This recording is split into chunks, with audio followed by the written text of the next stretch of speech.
Hey everyone, welcome to Talking Landscape Photography for tonight. It's awesome to have you with us, and final show for this evening, or final show for the year rather.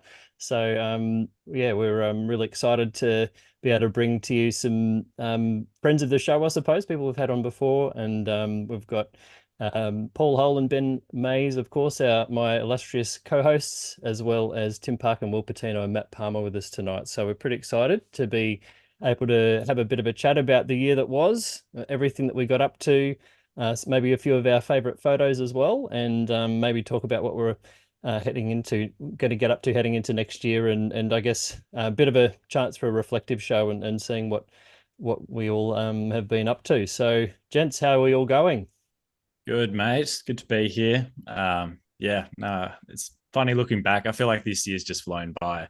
Um, yeah, and it's been cool. I feel like the industry's really just burst again. Like post COVID, I feel like everyone's just there's been this flourish of new activity as everyone's just sort of getting back out into the world and over the last year or two. And so yeah, I know. I feel like there's been lots of really interesting stuff happening, and yeah, I've created some photos that I'm really excited about this year as well. And I've seen some amazing stuff from lots of other people that I really admire. So I feel like it's been a great year for landscape photography. I really enjoyed it.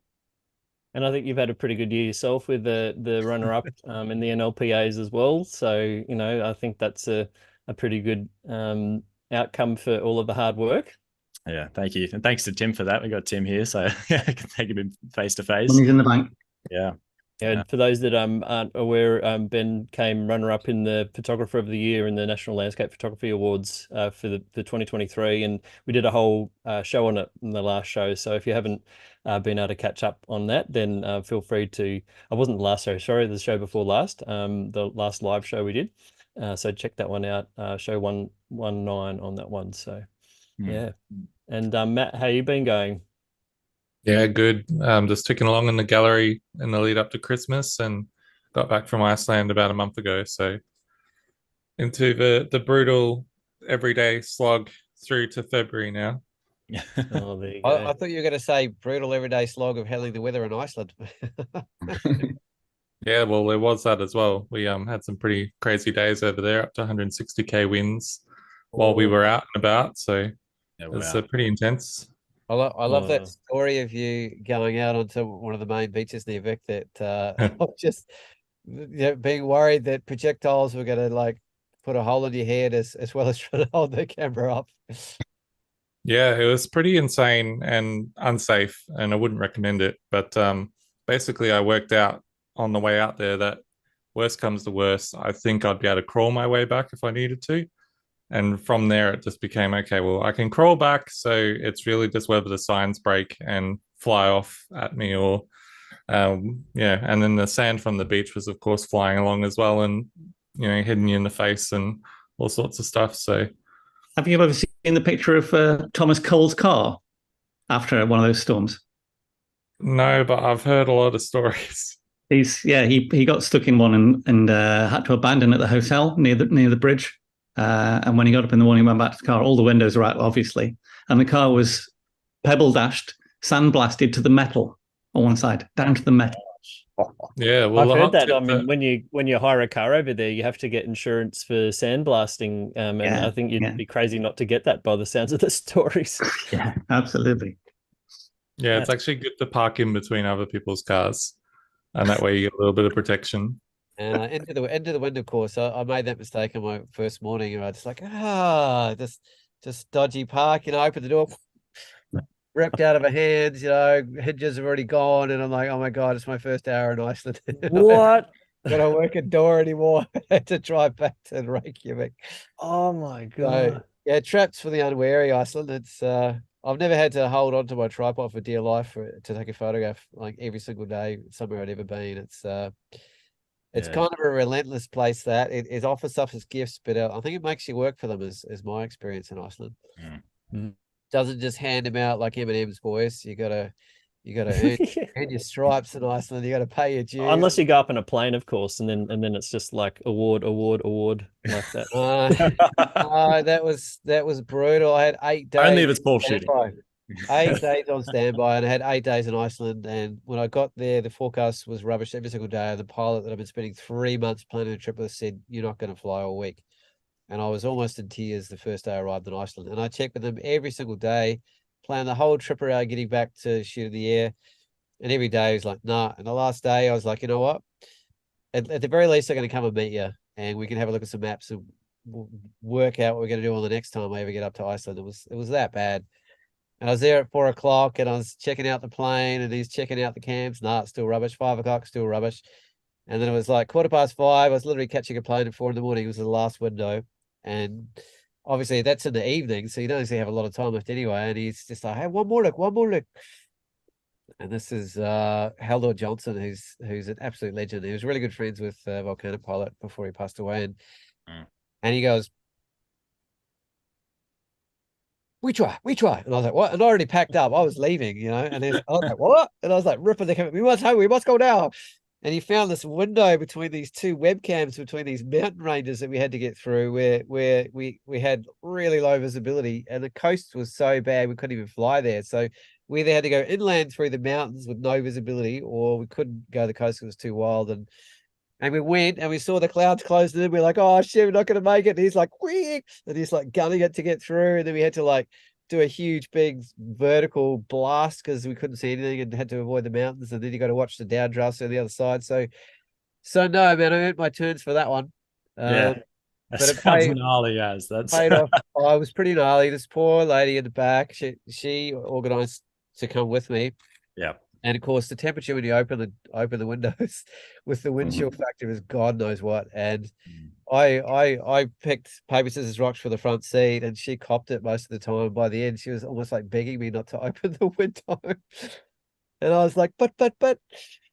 And pay for itself. I won $7,600 worth of camera gear this week from a photo from that flight. So that's pretty cool. Yeah. Oh yeah, that's true. You get the pay back on that, so you can't complain too much. I'm still paying off the credit card bill from doing anything in Iceland. Oh my God. Oh, it's not a cheap place. Not a cheap won place. the landscape environment category of the Australasian Capture Awards, which is like a professional photography awards in Australia and New Zealand. So that was nice way to finish the year. And I got along with Maddie, I think, or Mika, got selected to be part of Team Australia for the Photographic World Cup. Which is, got to get my old flags out. I should be wearing like a badge or something, It's a nice way to finish the year. And I was actually just admiring Ben's photo behind. Like that was I was watching Will's videos and yeah, Will can tell us about that one. Photos. It's just like, oh my God, I wish I was there. That was one of those wish I was there moments in 2023. Right behind Ben's head. Yeah. How's New Zealand going, Will, speaking of?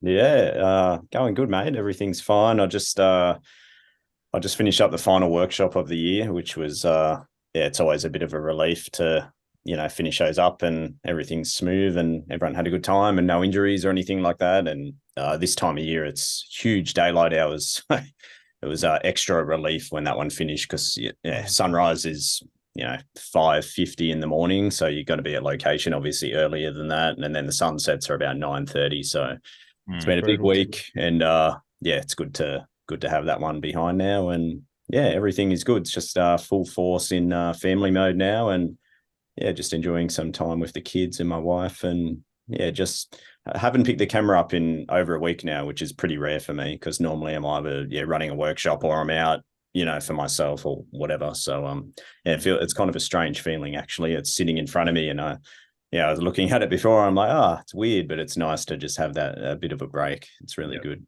Yeah. Well, I got a question for you in that regard. Like you obviously are a prolific sort of workshop leader, and it's a big part of what you do during the year. And obviously that wasn't for a few years. Like, how have you found that transition, and where does this year fit? Has it been like a full rebound or a settle down, or how's it been from a people's interest and the real of being a workshop leader right now? I think last year was probably the bounce back year, 2022. Yeah. Well, that's when the borders opened here anyway, pretty close to the start of the year. So last year was the first year where it felt like we could get back on track. But Yeah, this year was finally the opportunity where I didn't have any more people on my books that booked in during the pandemic. And I gave a credit to a lot of people and a lot of patient people that were willing to wait until they could get here. So it was a huge relief this year to just watch those names just slowly, get checked off basically. So yeah, it's really nice, to be honest, to just kind of get back into the flow of things. And I've been doing it full-time, like the full-time landscape photographer, teaching and running workshops for about 9 years now, full-time. And every year is always different anyway. Since the pandemic, I already decided that I didn't really want to travel to overseas anymore, like internationally. I just really want to base myself in the places that I'm actually passionate about, and the places that are what, calls me. So it was nice this year and last year to just be able to just really fine tune what I'm doing here. And yeah, I don't know, it's quite comforting actually to be able to just have a handful of products essentially, and just try and make sure that each one is, the best that I can make it, and just kind of fine tune it as we go along. But yeah, definitely the pandemic was a bit tricky, mate, that's for sure. So it's just so nice to not have to worry about any of that stuff, that's for sure. But during that time, I just had to concentrate a lot more on e-commerce and online teaching. And that's been a blessing in disguise, because that's still now a big part of what I do to this very day. So I kind of look back prior to the pandemic and I was like, oh, how was I would have had so much spare time compared to now. I feel like I'm doing about 3 or 4 different jobs now on top of the dozen that photographers have to do anyway. But yeah, it just kind of feels normal. Just, I don't know, you just adapt, I guess, and you just keep moving forward. So yeah, I suppose it's good for setting up that sort of passive income that comes through. If you do happen to have a quieter period, or if you want to take a break, then suppose you got those tutorials being sold and you're not putting in additional effort for every sale. So yeah, I suppose that would have helped a lot of people out with, I don't know, the push for getting that sort of content out there. So yeah, no, glad to hear that that's worked out. Well, I was just speaking for myself, but I know after COVID, I felt a little bit gun shy about putting my eggs in the basket, particularly for international client sort of based workshops. And I'm still moving back into it, but still feel that little bit of like, oh, the world could shut down at any second. Do I want to just ignore that possibility? And I guess in a way, you've answered the question already, and that you've already kind of set yourself up by what you just spoke of in terms of being able to accommodate if things change like that. But do you feel like that's the world's past that, or there's still an element of people being a little bit gun shy on putting all their eggs in that basket, like because of what we've all been through? I think next year's almost booked out. I've got about 3 spots left for 2024, and then that's completely booked. So there's no gun shy from the client perspective, that's for sure. As far as myself, yeah, once the borders are open and could see that the pandemic is behind us, then I didn't see any point in being cautious. There's no guarantees in life, is there, mate? So it's like, either just press on and just stay positive, or yeah, you could tiptoe around everything. But I think that if you do that too much, being self-employed, you're just not going to get anywhere, are you? So we just got to kind of onwards and upwards, and cross the bridges when we get to them, basically. Yeah, for sure. How's things going over in the UK, Tim? Pretty good. I've not done a whole lot of photography this year, but it's been mad with competitions and getting the magazine going. I mean, the economy's slowed down, I think, with income from most jobs. I think especially in the UK post-Brexit, got a bit quieter. Yeah. But fortunately, people are picking up films, so the drum scanning business has been doing really well. Oh, that's so good. A lot of people picking up 10.8 film and 5.4 film, which amazes me when it's like £25 a photograph to take. Yeah. Now. £25. Oh my. £25, and then £50 to get it scanned if it's 10.8. Oh, what's that? 5.4 is almost affordable. That's about $130 a photo. Yeah, got to know you got the right one. Yeah, but the competition's been good, and there's a possibility of starting another competition with the UK landscape photography competition. Had a couple of problems this year, and I've been chatting with a couple of people about getting a UK chapter going. Yeah, wow, so, that's amazing. As if I'm not busy enough. Has that been in the pipeline for a while? Tim, you've been thinking about that for a while? We've been thinking about it, but the competition's been running all right in the UK, so it's only really triggered where there's been a few problems with the UK competition. But we're still chatting about that one, so shh. Yeah. And I've been out climbing a lot rather than taking photographs. Like one of the things when we moved up here to Scotland was going walking in the hills, but walking in the hills has progressed from doing a bit of walking to doing a bit of climbing, rock climbing and mountaineering. And then this year we've just been going out. We've had the first snows here. So I've been mixed climbing in the Cairngorm this year, which is fabulous. I just need to be brave enough to go out with a camera on my harness when I'm climbing. Yeah. I was chatting with Tim about it a week or two ago, and he sent me these photos of these really thin, run out, wet, icy, steep rock faces. I was just like, oh my God, it's like my worst nightmare. I saw this terrifying video this past week of someone like ice climbing up this sort of icy chute, and there was this sort of avalanche happened down the chute, and their face was just buried, just hanging on like that. Just hanging on, and he just got this snow just falling over him for like a minute straight. It's like just looked like it'd suffocate. It's terrifying. No, thanks. Terrifying. No, thanks.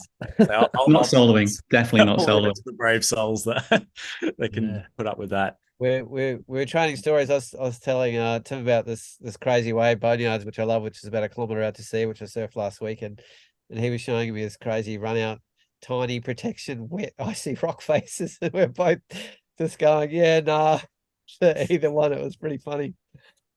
Stick to what you're good at. The problem is you move up somewhere like this, like where I am now, and it's full of mountain guides. So I'm like the weakest, scaredest, nanciest person here. Because everybody else is doing gnarly things every day. It's all relative, though, isn't it? It is relative, absolutely. There you go. No, it's something that climbing's just one of those things that just for me, I'm happy to do a little bit, like, maybe scaling a short, small cliffs. Some of the walks we do in here in Tassie sort of turn into rock climbing to a certain degree. And one of the shots I'm going to show from a trip I did have aspects to that, but I couldn't imagine like approaching that as a fun activity. But I'm sure that's how it started for me, just getting up hills and taking pictures, and then the hills just got more challenging over time. So it's like a drug, I suppose. I just have a terrible fear of heights, so at least I don't have that anymore. So maybe I should give it a go. Yeah, for me, it's more of a necessity to get from A to B, like spot along the Mount Ann circuit, that kind of stuff. I don't quite have the nerve for it, so I very much admire when people can. We only have little hills in Britain, so it's not that hard. Well, I guess the other thing too is that we normally have like 20, 30 kilo backpacks that we're also having to transport at the same time. So it's if you take that out of the context, then it's probably not quite so bad as well. Well, if or when we get round to doing, because we've thought about whether Luke and Ben and even Nick in the past did a show like on ourselves, like as a profile.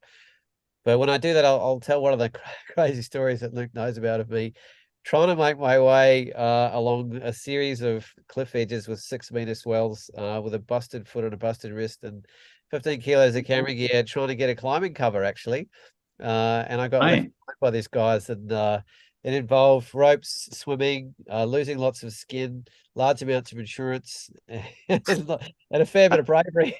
It's quite a story. Sounds like a story. Yeah. That's one thing that Paul has in spades. Like something might go wrong, but at least it's a hell of a story attached. I think you seem to have a new one every time you do a trip somewhere. Yeah, somewhere. I won't repeat the stories from our last trip, Ben. That's I was going to say it's a different definition of epic. The workshop were a little bit not safe for work, but it's a fun time. Oh, see, I think I know what days out there. Yeah, man, I've been wanting to ask Matt about how this Iceland trip was, because it was quite an extensive sort of length of time you're over there, and you obviously how long? Like Matt, we were there just over a month. Oh wow, geez, that's amazing. And 10 days of that was running a tour. Yeah. Okay. When I was originally planning an Iceland trip, I reached out to Matt, because Matt is one of the most incredibly meticulous and gifted planners of anyone I've ever met. And that's saying something, because we got Luke Tscharke on the team here. But Matt's research around Iceland is absolutely mind-boggling, and I just want to thank you again, Matt, for the time you gave me as well. As very generous of you, mate. And my pleasure. And I'm curious, I don't know if you went to some new places. It sounds like you got up to the Western Fjords, which I've never been to, and a few other places that on a longer trip that you might have been waiting to get to. Yeah, well, I think the second time I went to Iceland, well, the first time pretty much no one knew about Iceland, so you didn't really kind of have much of an idea. The Golden Circle was documented and not much else. Second time I went was in winter, and they generally say don't go to the West Fjords in winter unless you know how to read avalanche terrain, Yeah. because it's just a part of life up there that the rock walls are so steep that there's just constantly avalanches. And so it was great to get there this time and in autumn. And I think one thing that we didn't really expect was just the amount of autumn color that's over there. You just don't really see much photography of autumn color in Iceland, but when you're In the there, north, especially, yeah. yeah, it's incredible. So we were pretty lucky to see all of that. I've kind of got to walk a tightrope in terms of locations. We found that the south had become really, really oversaturated, to the point where, you know, what was once a sleepy coastal town in Vic is now basically a huge tourism operation with its own mall and outdoor goods stores and all sorts of stuff. It's just a different place. But the West Fjords and the interior, some of the F roads, they still feel like what Iceland used to feel like. So I think if I ever went back, I've already told Mika this, probably, you know, no less than 5 minutes before we got on the plane to leave, that if we come back, it'll be to do all F roads. Yeah. I guess there's challenges there too, I suppose, in terms of the vehicles that you need to do that. So that automatically is going to cut down the amount of people you're going to see around the place. Yeah, for sure. And they're open at only certain times too, isn't it? Like they close it in September or something. Yeah, it starts to get snowed in by about September. And we went to a couple of places where we had alternatives planned, and then we just kept an eye on webcams. And one good thing about Iceland is that they document their roads really well. So their road network, they usually can even tell you what temperature the road is and how many cars have gone past in the last 24 hours. And they've got webcams set up on a lot of them, so you can really get a good idea of what's going on. So there were some interior places that we got to where it was kind of like, well, we'll go there if there's no snow, but if there's snow, then maybe not. You've given me flashbacks of that app where you can see all of the roads and then they're different colors, and you're just sort of crossing your fingers that those roads are going to stay like a green or something until you get there. And then, oh no, it's gone red. Oh, damn, it's all closed. So yeah, it is amazing how well you can tell what is accessible or not like that. Yeah. Yeah. Cool. Yeah, it's always about to leave. Early June, eh? Like I think it starts opening up early June. Like I was there late May, and basically there wasn't a single F road open, but it was quite a late sort of season. So I ummed and ahed about, you know, do I want to spend the extra money on four-wheel drive, which for a week in Iceland is an extra gazillion millions, zillion dollars. And so in the end, I was like, well, it's not that likely I need to be open anyway. So I stuck to a normal car, which is fine for the budget, but not so much for the heart rate when you're dealing with some of the high winds and sketchy roads and places you go to anyway. But did you manage to see the volcano at all, or is that all over and done with? It was all over by the time we got there, and then the current activity probably started a few days after we left. And given the current activity is not really all that visual at the moment, other than cracks in the ground, probably a good time to be gone. Yeah, the last one was it hit a week after I left as well. I was like, oh, because it was pretty spectacular. I got the sense, Matt, and maybe you know more, having been there, like they're being a lot more careful and controlling about managing the access to the sites now, because it got pretty out of control. People were like 3 feet from the lava and filming music videos and just having picnics and just people everywhere. And I think they're not silly. I mean, they're quite experienced with the different types of volcanoes and particularly eruptions and how much gas is involved and what wind directions there are. And because I read historically at one stage, half the population of Iceland was killed just by the gases from an eruption. I think it was in the 1800s or something. Tim's nodding his head there. Like it's not a small thing. Like, I don't take it lightly, but I got the sense that maybe the rope got a little bit long on one of the last ones, which had 2 million drones over it. And they got a little bit tighter, I think, in terms of access and where people can get to. Yeah, you might just look at, you're nodding your head, Tim. Do you want to speak to that? Yeah, I mean, I'm nodding my head because I'm friends with Theo Bosboom, and his book on the it's got some amazing pictures of the volcano and how people get close to it. And one of my favorites is a photo taken at night when everybody leaves and everybody's got the head torches on, so it's just light trails. Oh, that's amazing. Brilliant. I love that photo. Yeah, that's wow. That was a great storytelling shot too. Not only a dramatic landscape shot, but It's a good book, Theo. Mm. That one was a a weird time in photography where something spectacular like that, go back a few decades and you'd be lucky to see a dozen photos. But now, within that first week, I felt like I was lathered out. Like I felt like I'd seen every potential angle of it, and any desire that I might have had to photograph lava from a volcano was almost gone, just because I felt oversaturated by it. I think, it's a bit. Yeah. How do you guys feel about that? Like, I'm not saying it's not amazing and there's not amazing shots, but I find it interesting that I wasn't even trying to look at these Iceland photos, but somehow they're just always coming up, and then I'm like, man, I need to go away. I want to go in the rainforest or something. It's a big online. We had a lot of entries in the competition from the volcanoes, a hell of a lot, and quite a few of the projects as well. I mean, so it takes a lot to stand out and do something original. That's the interesting thing about it. So many of them were almost exactly the same. Yeah, it's interesting. Yeah, I think depending on yeah, you go, Luke.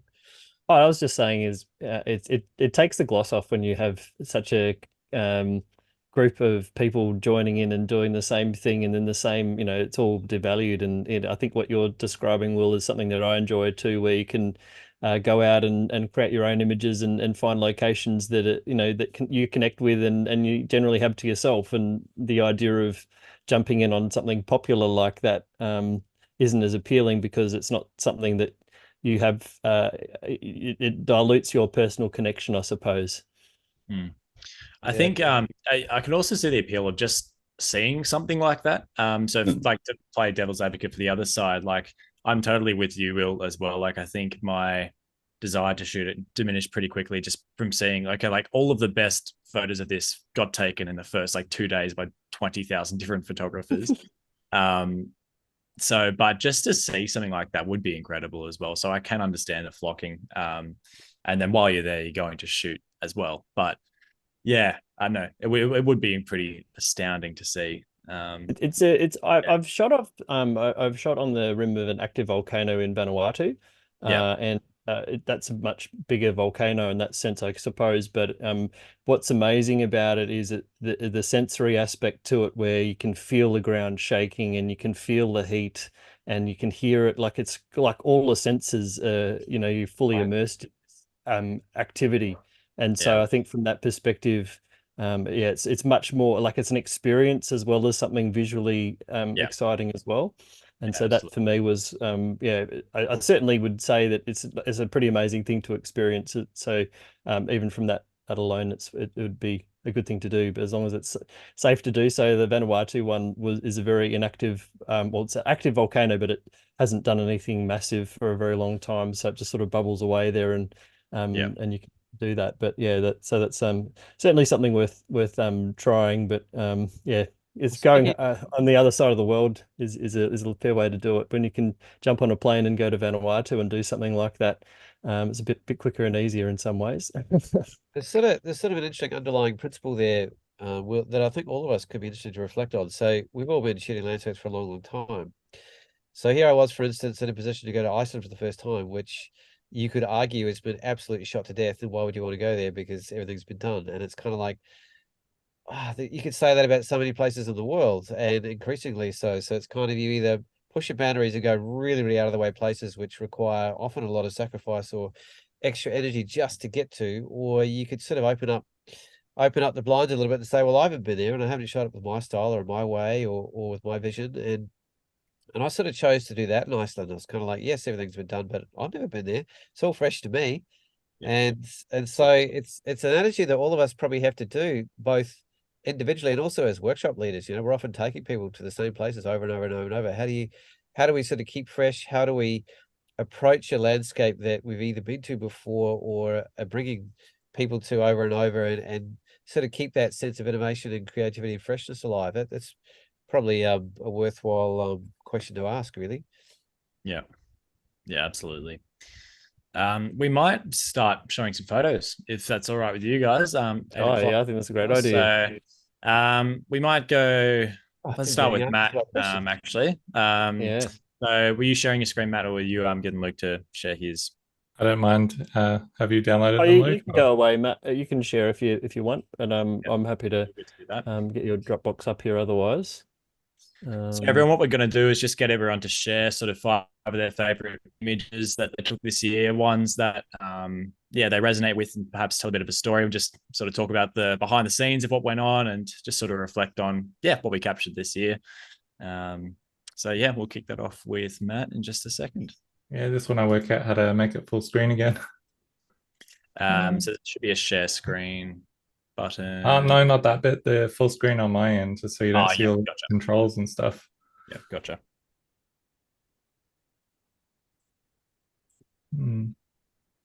Is this through the Dropbox link, or is it a? Oh, I've got it just open on photos, but usually there's like a full screen option. And I think there's in the bottom right-hand corner now. If you've got an updated version, if it's Windows, and the Windows Photos app, there's a icon in the bottom right-hand corner now. Great, thanks. Yep. All right. I've moved it. Yeah. All right, you're seeing that properly? Oh yeah. There we go. Yeah, so all my photos, they're not really like my greatest hits of the year or anything. They're all things that I kind of just wanted to reflect on more than anything. Yep. So this one is a little bit special because it was just the evening after I proposed to Mika on Mount Buffalo. And Mount Buffalo are famously having a shortage of the bogong moths, which are nearing extinction. And so we didn't really expect to see this come the nighttime. The sky just completely filled with all these moths. And I don't know if they are bogong moths or some other species, but you could literally hear them like flying past your ears and things. And yet they're really quite good at navigating. So you didn't get smacked in the face by them or anything. But just to be there with a sky that was just completely dense with moths flying around was pretty cool, and not something we were expecting. So this shot, you can see the horn in the background there, which is the highest point on Mount Buffalo, and then just some of the random snow gums and things in the foreground.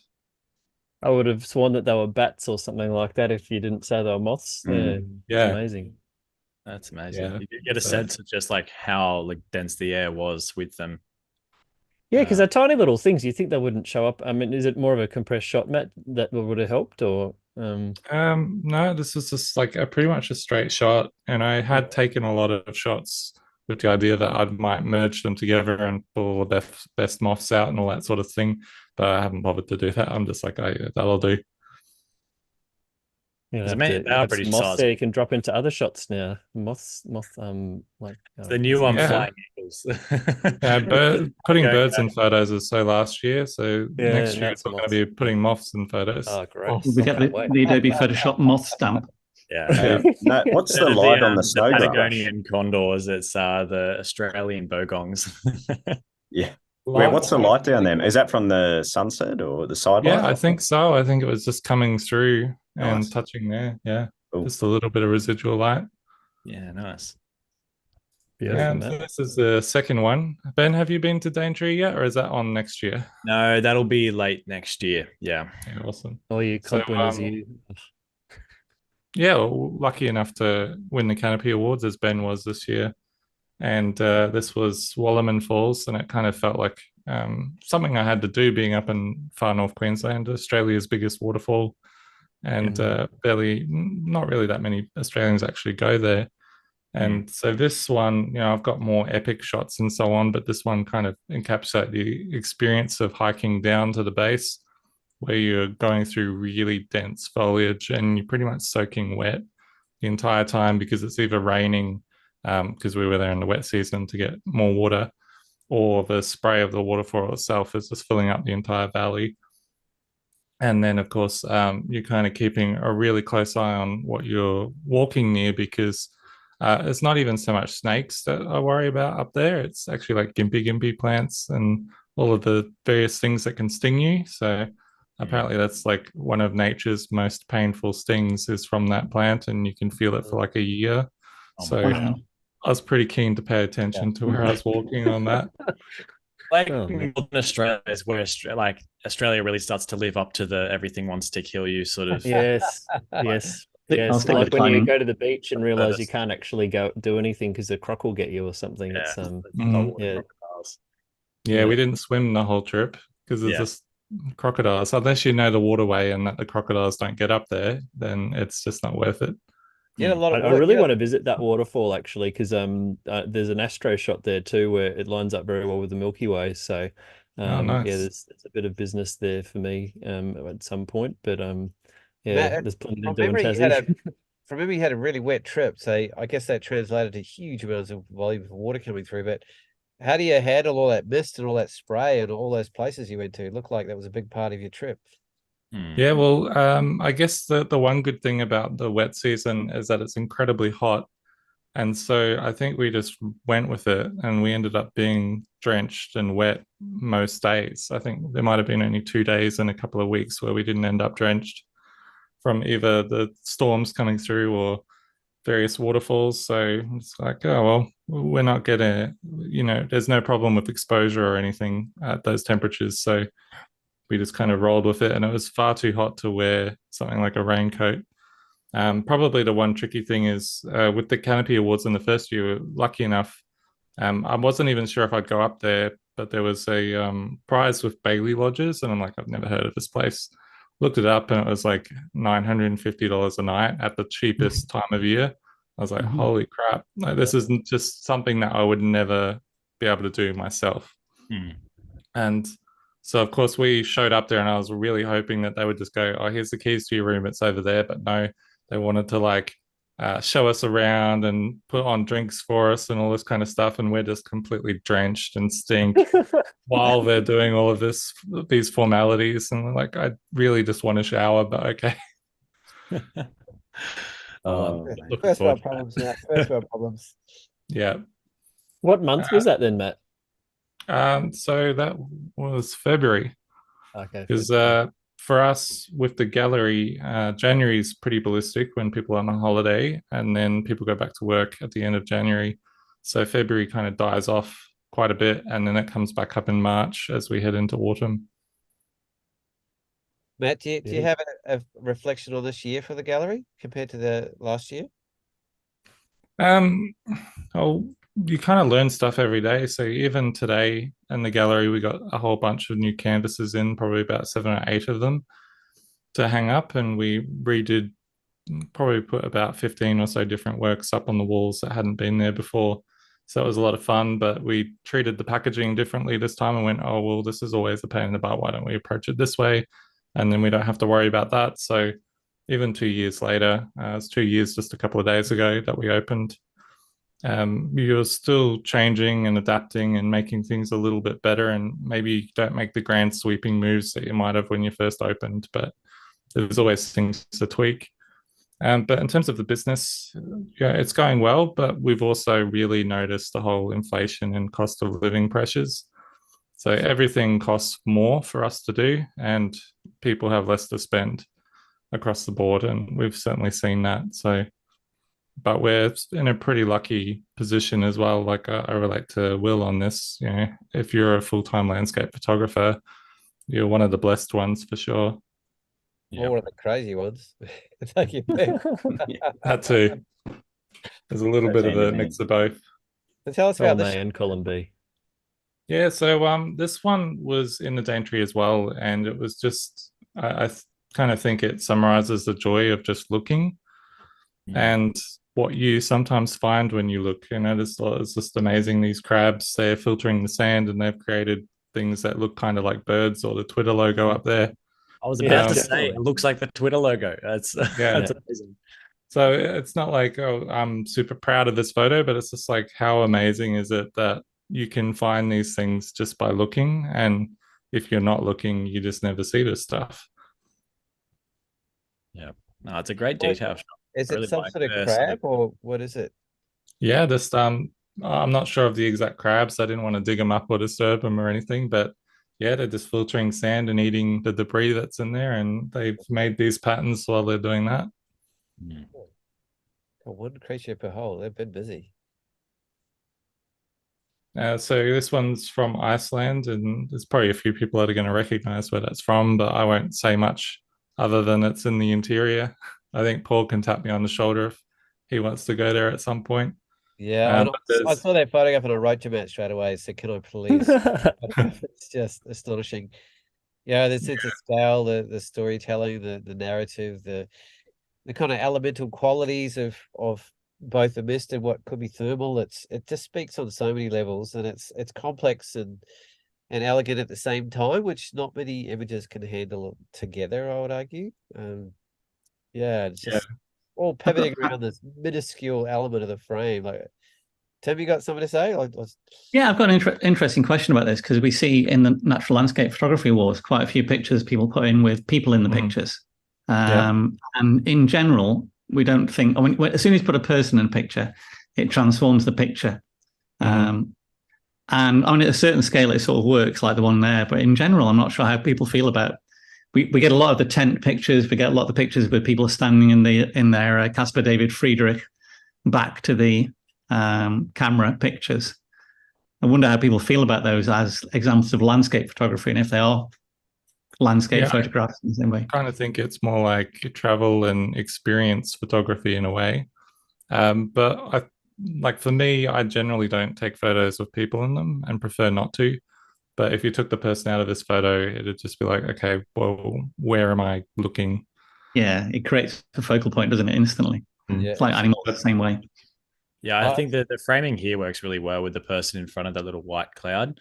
I'm generally with you, Tim. I'm like not much of a person in the landscape sort of thing. I think it just needs to be really well executed for me to be like, that's a good compositional element and not just like a crutch for the eye to go towards. There's like very few images that come to mind, but that I've really enjoyed that element. And one that does come to mind, that the only one that springs to mind besides this image that I'm looking at right here, is one from Aaron Bubnick, like a long time ago up in the Dolomites. There's this sort of pre-dawn sort of misty valley, and there's another photographer sort of shooting on a ledge beneath her, and it feels like a landscape image, but so like adventurous and wild at the same time. So I know certain, like if it's done really well, I really like it, and I think this is an example where it just creates that pinpoint for the eye to go towards, like Matt said. Yeah, I enjoyed that conversation we had on that, Tim, on the show when we're talking in the NLPAs, and there was a few, I think it was projects that had some people in them, and one of the ones was bridges, and so the landscape is like, that guy in the picture here, he's on a path. So the path is already there, created by humans.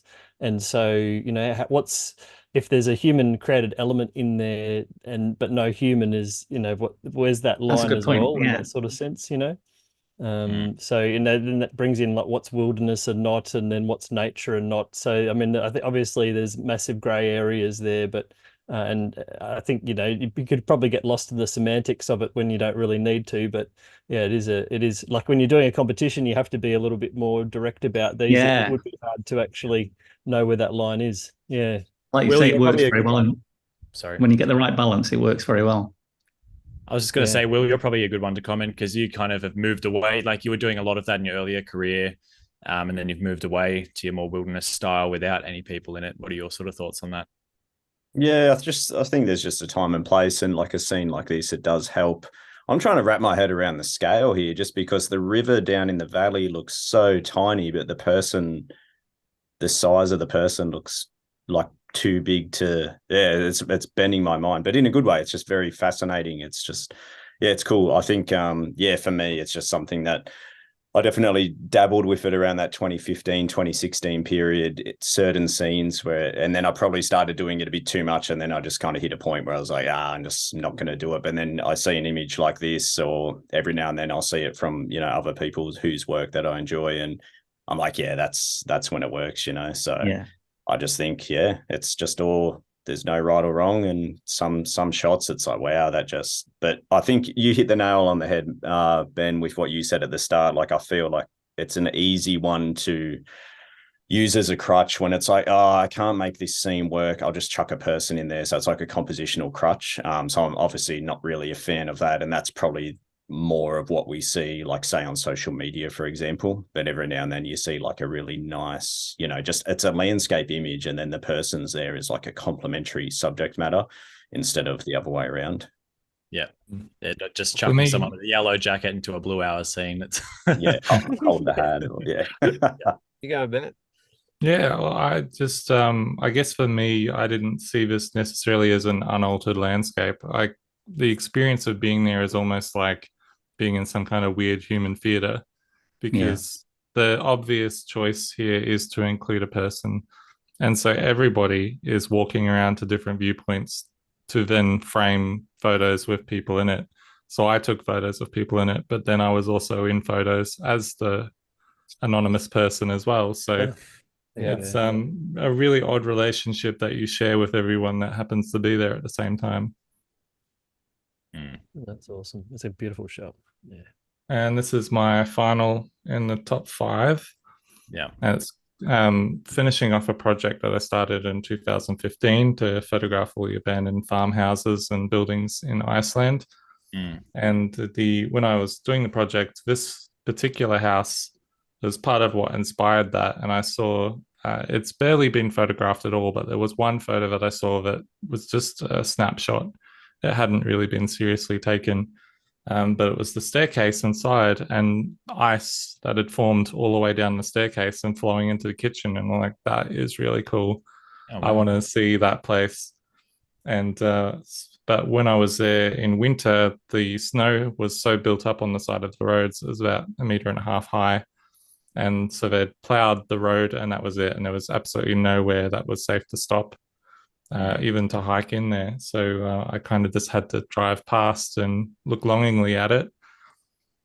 And finally got back there now. And Iceland's a very changed place now. So there were some buildings that I couldn't get to last time as well. And they were starting to be renovated, which was really interesting.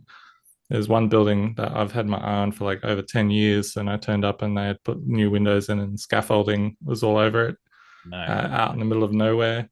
And in this place, they put up some new fences and things. So I kind of respected that as much as I wouldn't have minded jumping the fence and running in there. But it was kind of felt like going full circle to actually capture any photograph of this building. So I look forward to releasing that at some point in the next few months. I'm glad to see that you got into that, because I remember when you were on the Iceland show and talking about, it's nice that you could revisit that project and add to it and revisit those locations. So yeah, excited to see the work.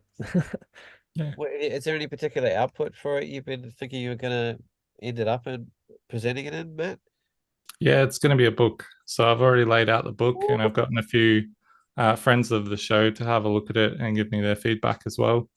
Fantastic. And I'll do my next draft and show Mika and see what happens from there. And we'll probably print off some copies, have it in the gallery and sell a few online, that kind of thing. So you're going to go the self-published route, man? We're looking at publishers. I think we've found one that Christian Fletcher and Tom Putt and so on have used over in, I think it's Hong Kong. But there's also another good option, which is the one that NLPA have used in the past as well, that Matt Payne's put me onto. So there's a few different options at pretty good price points, but it's very hard to print in Australia with books, I've found. It's pretty hard to get a quote under about $180 a unit here. So when you can get it for $40 a unit overseas, or maybe even less, and know that you're still not using exploited labor or anything like that, then it becomes pretty hard to beat. You can see that autumn color you were talking about in those hills. It's a beautiful sort of red, orange, green, yellow, brown, bluish sort of, color array back there on that left hill, especially. Yeah, that looks really nice. Yeah, so that's probably when it's gone a little bit more muddy colored. It can get really quite vibrantly orange and red, like fire colors. Yeah, awesome. But yeah, pretty spectacular. Anyway, I'll stop sharing and somebody can jump into theirs.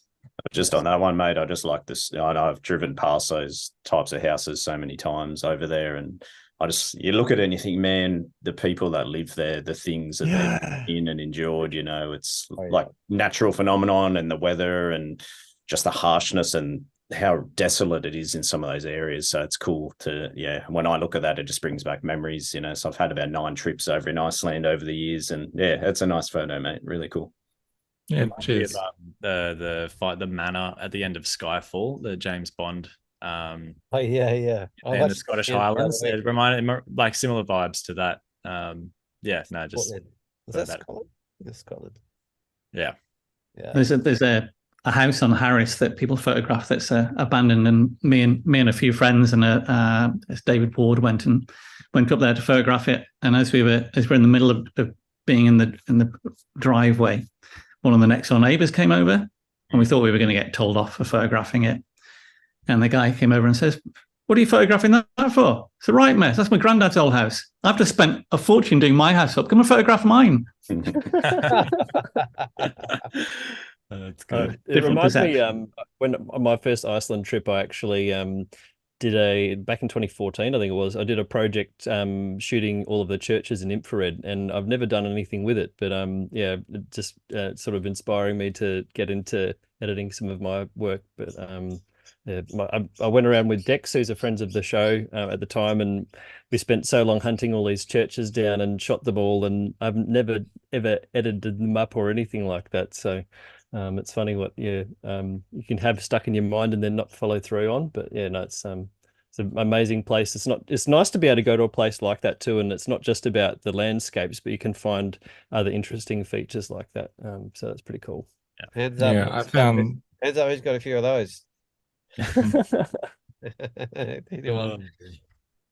I was just going to say, I found that searching for something like that, or even going and documenting the churches, or finding that kind of angle on things, actually gets you away from a lot of the tourists as well. So one of our funnest days was just driving out on random dirt roads that we knew could lead to some old villages and things. And we didn't see a soul around. And yeah, if you're on the south coast, you'll be surrounded by people. So yeah, and you get to see a bit more of the the true side of the place too, rather than the touristy side where you've got the car parks and the railings and all of that. You're going into a car park and you're like, am I allowed to be here? Is it public access or not? Oh well, it's a church. Surely that's okay. So yeah, it's fun to be able to explore. Yeah, it's definitely nice to get off the beaten track. If I could just share one quick story. So we went up to the northeast because everybody kind of knows the famous plane wreck in Iceland on the Black Sand Beach. Not everybody knew that there was another plane wreck up in the northeast that's off a runway in a little airport in the middle of nowhere up there. And so for the project, I went there to document this plane. And we were on the runway because it's no longer used. Just looking everywhere, knew what the GPS coordinates were, knew the description of where it was based. I cannot see this plane anywhere. What's going on here? It's been here for like 40 years or something and never moved or anything. And now I can't see it anywhere. So we kind of left going, oh, well, that's a bit unusual that we couldn't find this plane. And then when we were guiding the tour, we took them all into Torsmork in the valley there. As we drove out, I noticed this glint of red in the field, and I'm like, that looks like the plane we've been looking for. And so on the other side of Iceland, about 400 kilometers away, just randomly run into this plane that I was looking for in the northeast, and some farmers dragged it down to the south to make a tourism attraction out of it. Wow. What? It doesn't have the same ring to like the same appeal when it's not the original crash site, does it? Oh, God. And to their credit, they've got the story of it all there and all that kind of thing, but it was a little bit weird. It's probably a little bit fulfilling though that you actually got the answer to where it went. Yeah, I wasn't going crazy. It did actually move. Yeah. That sums up Iceland, eh? Unfortunately. Yeah. That sums it up. Crazy. Do you want to show us some photos, Will? Yeah, no worries. I'll just pull them up here. Share. Let's have a look. Just give me a second. Pull up the folder. And yeah, I just kind of went for images that more just, it's just the feeling behind it, the memory. Let's just have a look. Is that sharing? Yeah. Can you see this little folder here of? Yeah. Yep. And if I double click on it, should go large, I'd imagine. Cool. I'll try. I won't drag it out too long. Cool. You're right. Hey, take your time, mate. Yeah. So, yeah, this one here, it was just one of those afternoons that I generally go out with the camera whenever I think the weather is just doing something interesting. Generally here, that for me, what I'm drawn to is just storms, wind, rain, snow, anything but blue sky, really. And then on this particular day, it was getting late in the afternoon and there was a bit of a thunderstorm, and I noticed, a few 100 meters up, the cloud base, was kind of really going up against the forest there. So I just went for a bit of a hike and managed to get up into the tree line where the clouds were just fully immersing all of the forest, which it's kind of rare here to get that for whatever reason. There's lots of fog and atmosphere here, but often it doesn't penetrate into the forest because I guess the canopy is just too thick. But on this day, I was able to get up essentially into cloud. But the part that, the reason why I'm sharing the image really is there was a thunderstorm, and I'll never forget just that 1 hour or so that I spent here literally in the clouds as the thunder and lightning was just happening all around. But I was just me alone in the rainforest. And, I've shot my fair share of lightning over the years, especially in Australia, but this is not a lightning photo, but just to feel the presence of the storm and in a mountain valley in the forest like this was just truly humbling, intimidating, imposing, but just so beautiful as well. And I just couldn't resist. I just saw this big tree and I just knew straight away that, I just love the way it was all diffused with the fog and everything. And it's a pretty simple composition for what I probably would typically do, but I just love the way that the old guy was just reaching his arms out there. But whenever I look at this, and this is the blessed thing about being photographers, that we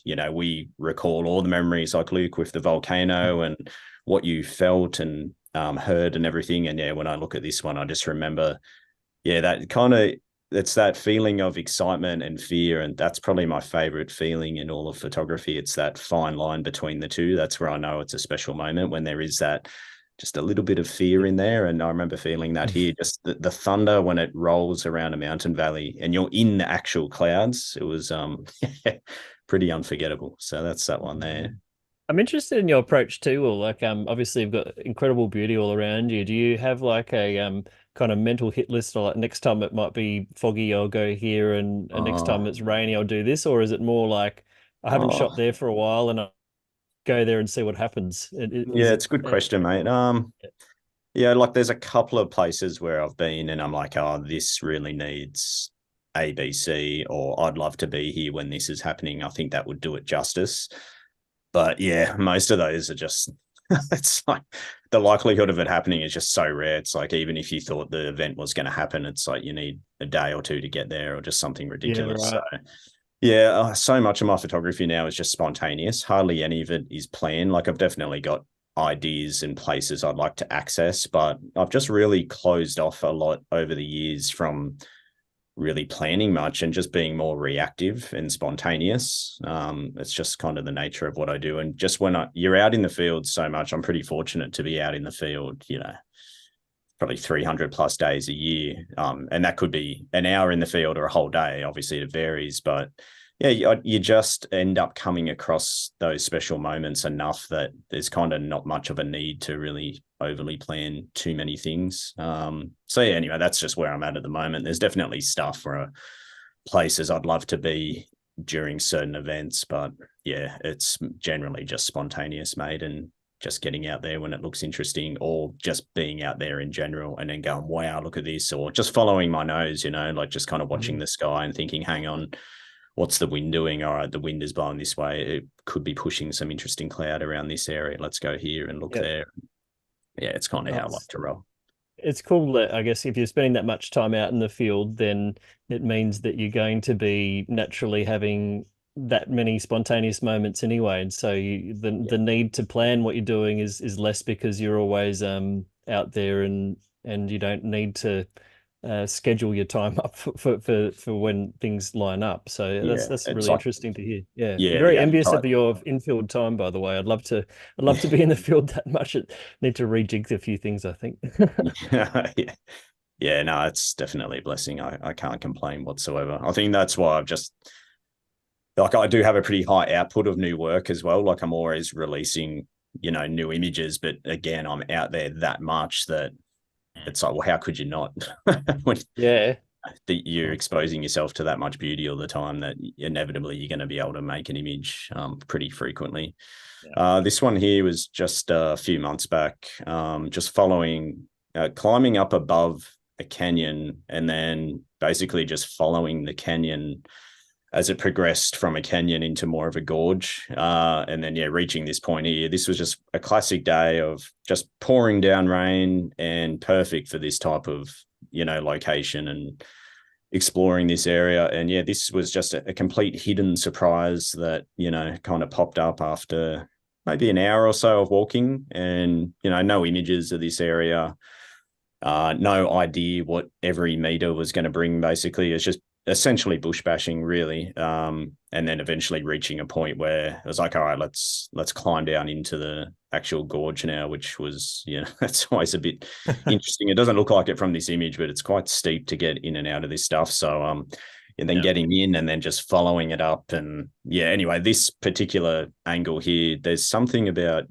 the forest for me. I grew up in Wollongong there, and there wasn't too much rainforest or anything, but I remember my mum always had some ferns in the garden, and that's just something nostalgic with the rainforest. So I think that's why I've had to move to NZ, one of the many reasons, but it just brings something in me that I can't express. And this image, when I look at it, it just brings back that feeling that I get of being around, all the greenery, the moss, and then obviously these pristine running waters and everything. And the waterfall that you see on the left there, that ascended up higher, like probably another 10 meters, but I found this angle was probably the best way just to incorporate the lower part of it. But it's just a truly overwhelming place of just untouched beauty. The water is just crystal clear. And to me, this is like just paradise, and the image does not do it justice by any means, because even looking up that gorge, it just kept on going and going and going. When you squint, you can look, there's more waterfalls that just keep going up there, and there was atmosphere swirling around, all the beech trees just arching over. And oh man, so when I look at this one's just one of those ones where it's like, there's not too many images I make where I look at it and I'm like really kind of happy and, I like the image, to be honest. But this is one of those ones where it just makes me feel happy and peace. It was a really fun day, just kind of, getting out there. And this is kind of my favorite photography, really, is just like what I said earlier, just going out, walking, and let's see what we find. The conditions are good. It's raining. It's, it's cloudy. So we don't have to worry about the light, ruining anything. And it's just that excitement of like what's around the corner. And that's literally what was happening here. Every 20, 30 meters, it was like, wow, look at this cascade, look at this waterfall, look at this tree. And it just didn't stop. That background just sucks you in, doesn't it? So much detail in the foliage, the trees on the right hand side. I love the that's very soft sort of silhouetted, like crawling branches up in that very top middle. Just like a soft detail in there. This was the hard part, because like it's pouring rain. I've got the 12 to 24 mil on. This is handheld focus stack, half a second. And you're looking up at that distance and you're like, if you had a telly or something, there's probably more shots here. But you know what it's like when it's just bucketing down like that. It just gets too hard to like even consider doing a lens. I don't think I even brought the telly up. I think I bought the mid-range, but not the long lens. But it's just one of those types of areas where you could just go back every day for the rest of your life. Kind of what I do here down in Fiordland. It's, you could go back to the same valley every day for the rest of your life and you'll find something, or at least get inspired in one way or another. It's just one of those places. Yeah, New Zealand's just one of those countries where you can, like, if you go off track, like you'll just find so many hidden gems. And I got to experience a little taste of that back in October with Michael McGee, and just because he lives off the topographic maps, and he'll just be, let's check this out. And we just found at one point while we're waiting for sunset just this beautiful limestone gorge that we'd never seen a photo of. And it was an established place, but I'd never seen anyone shoot it before. And it was beautiful. We shot there for like 3 hours. It was so much fun. I know it's an incredible country, and it really is the kind of place where if you're restricting yourself to places that are just very easy to access and have been shot by a million people before, then you're doing yourself a real disservice in a place like New Zealand. It's probably like most countries really as well. At the end of the day, like there's just, the world is such a big place. It's just having the motivation to have a look and see what you can find when there's no guarantee of success. And I think when people are on a short time frame or a specific budget, it's just safer to stick to what's going to work. But it's definitely a place that it is what I call a photographer's paradise or an artist's paradise. It's and this image here, which kind of ties in. Nice segue there, actually, Ben. But so when you were visiting, I was in Australia running some workshops, and then I came back, and the day I landed, I could see that we're getting a good snowstorm coming in, which was going to be probably the last one of the season, considering it was spring. But we always get one around springtime. So I remember looking and thinking, man, like this is a good storm rolling through. So I spoke with you and I said, do you want me to? I'll take you somewhere pretty cool. And this is like a stunted forest, essentially. So these are silver beech, which was in that previous image as well. But these ones are special because they're completely exposed to the elements because they're on the mountain ridge. They're literally the last trees on the tree line. So they get stunted by the elements, the wind, the rain, the snow, etc. So they have just an extra bit of character to them, an extra bit of charm. And that morning that we went out, it was just everything that we hoped it would be, really. The snow really came down, and then the light as well made its way through. And I did put a YouTube video of this if anyone's curious to see it, just on the YouTube channel. But it's these types of moments, and it does happen a fair bit, I guess, with landscape photography, but sometimes it's just so overwhelming that, and a spot in the forest in particular, it's just so much going on. And then you've got the snow, and then you've got the light. And I remember particularly and we chatted about it after the shoot, but how I often shoot now, because I don't use a tripod, a lot of it is just kind of flow state shooting, in the sense that I'm not overly thinking and fine tuning comps too much. I definitely do, but I don't really dwell on it and say, this is the one, this is my favorite shot. It's more just like shooting, refining, looking. It's just a lot of looking and observing. And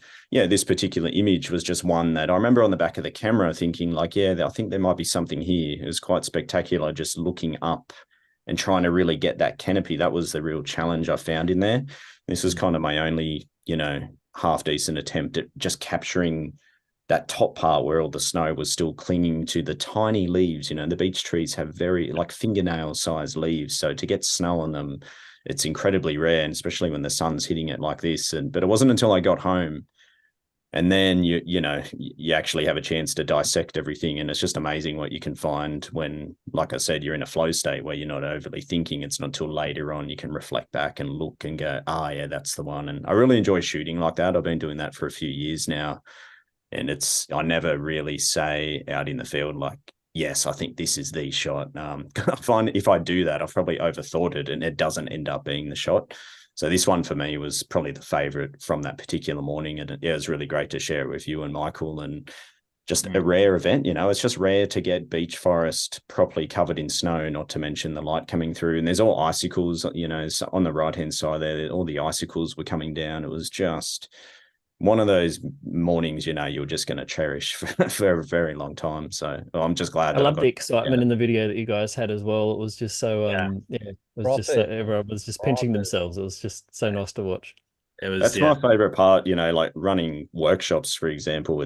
I just love the excitement. I feed off other people's energy, and I'm naturally a pretty emotional, and I wear my heart on my sleeve. And when I get that back from clients, for example, and see them light up, it's so fulfilling to me. And then to share this with friends, I was excited. I knew what we're hopefully going to get. And then to see the boys there just absolutely losing their mind. And, it's like, it took my gratification out of it and then just magnified it, because normally I'll be doing it solo or maybe running a workshop, but then to be able to do it with your peers and just enjoy nature. And, I just laugh sometimes. I'm like, man, it's just light and some nature here, and how fulfilled are we? And I always say to people, like, I think, once you become a photographer, your life is enriched in so many ways, because like literally some grown men, we're just here so happy for days, about this. And it's like, you feel like you've unlocked a cheat code in life. It's like, man,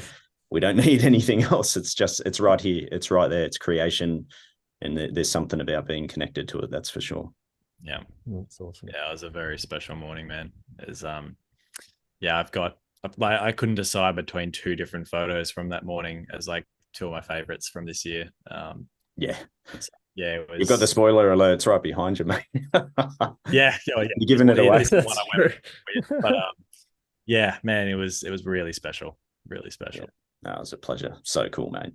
Yeah. Just this one here, the Kia, the world's only Alpine parrot. If anyone's been to the South Island, you've potentially had an encounter with the Kia. To me, it's just an animal that I've really come to have a pretty profound, just a deep connection with, because it's an animal that you encounter when you're out in the mountains, out in the wild. And I've just had so many encounters since I first moved here. And they're an animal to me that just represents so many different things. They're so resilient. They're quite cheeky.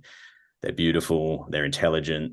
They're just an incredible bird. And a few years ago, I managed to capture one in the landscape like this. And I have no aspiration to be a wildlife photographer, but if I can incorporate it into the landscape as more, like a complementary subject matter, then that to me is almost the pinnacle, really, to incorporate the native wildlife into the native landscape. So I had about 3 or 4 images in the portfolio prior to this, and just on this particular afternoon, there's no one else around. And admittedly, this is pretty close to the road, this area. So this is not like some of my other images where it's actually been way further afield, but still special nonetheless. But yeah, this one here, this is a juvenile. You got the indication there of the yellow on the beak and the eyelids. And the mother was kind of hanging around, and I was getting some photos of the two of them. And then eventually I noticed it, the young one here come down to the river. And by this stage, I'd already got some images I thought I was happy with. So I thought I'll try some slow shutters. So I ended up doing 1/8 of a second here because I wanted to streak the water and focus stacked as well. And that's how still that these birds can sit, especially if they're kind of sussing you out. They're just basically staring at you. This is another one that I was actually really glad to film for YouTube, because it is an image that, admittedly you could look at it and think, it's got to be, put in post or something like that. But yeah, so this one for me, it's just that memory of having a really profound, moment with these birds where it's like you feel like you're communicating with them. There's no words spoken, but there's just the way that they look into your eye, and yeah, there's just something there. So this one for me just kind of harnesses that whole experience that I had and have had with these guys over the years. But then to get it like right on the golden hour with the nice light in the sky and the slow shutter, it's just something that, if I couldn't get the right light or I couldn't get the slow shutter on the water, then it just wouldn't be an image to me. So to be able to get it all there and then focus stack it as well,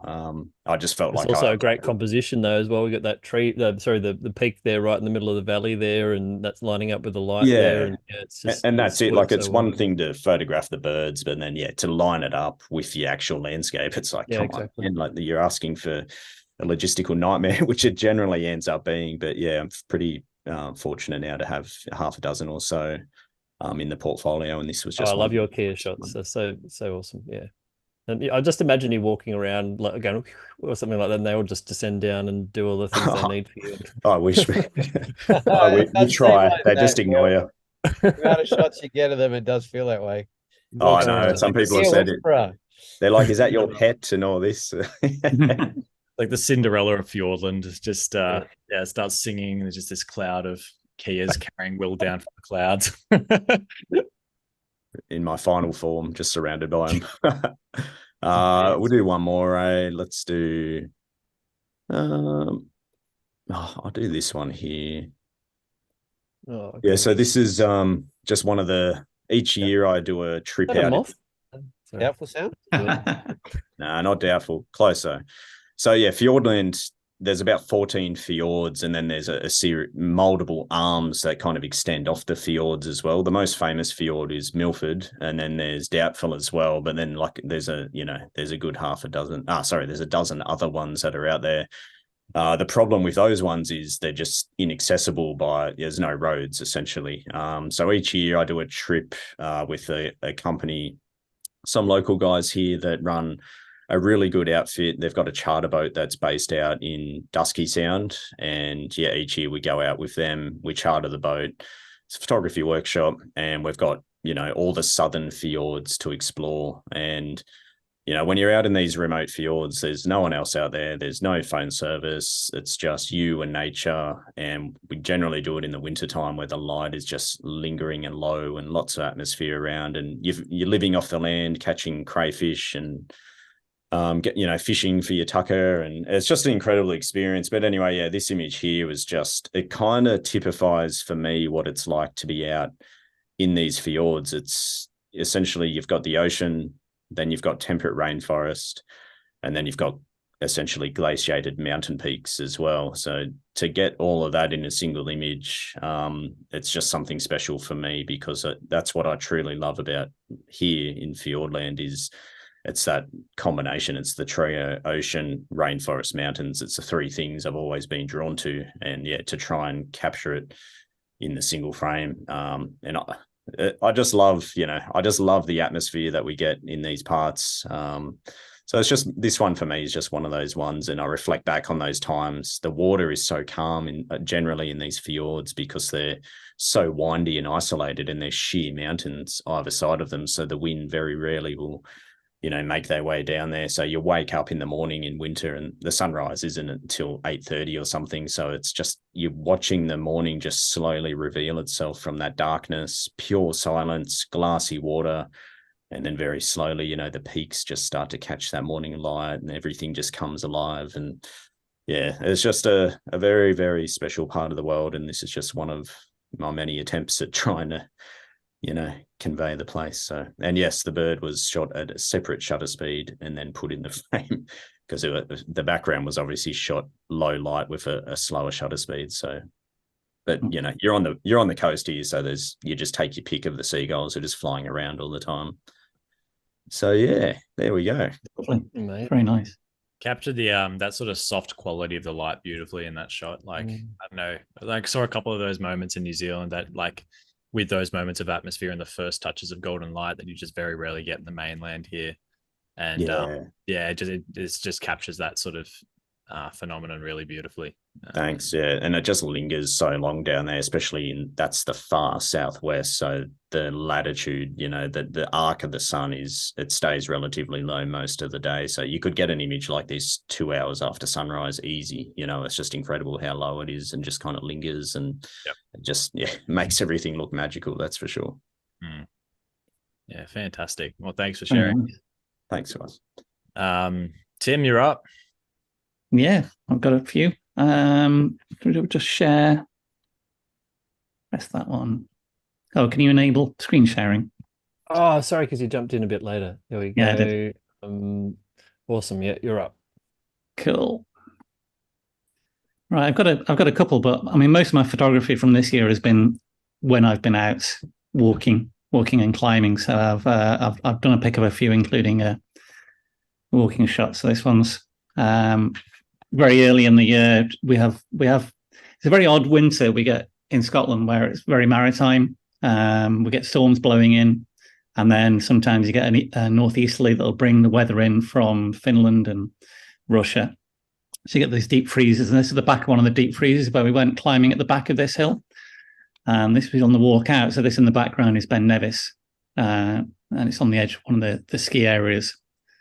I just wanted to show some of the scale. Even though they're small mountains in Scotland, they've got a lot of character. At the end of a large glacial cycle. And there's so much fun to be had on these hills in terms of the north faces have just got so much character because of the glaciation. This is not far from our house, though. A lot of the area has a history in aluminium smelting. A lot of hydro. And the first hydro was put in the 1850s. So these pipes are probably from the late 19th century, but they're still being used to create power for the local village and to inject some power into the system. And also they're still melting aluminium and make aluminium, but they don't maintain the pipes. So when it gets really cold, all the pipes are spraying ice everywhere.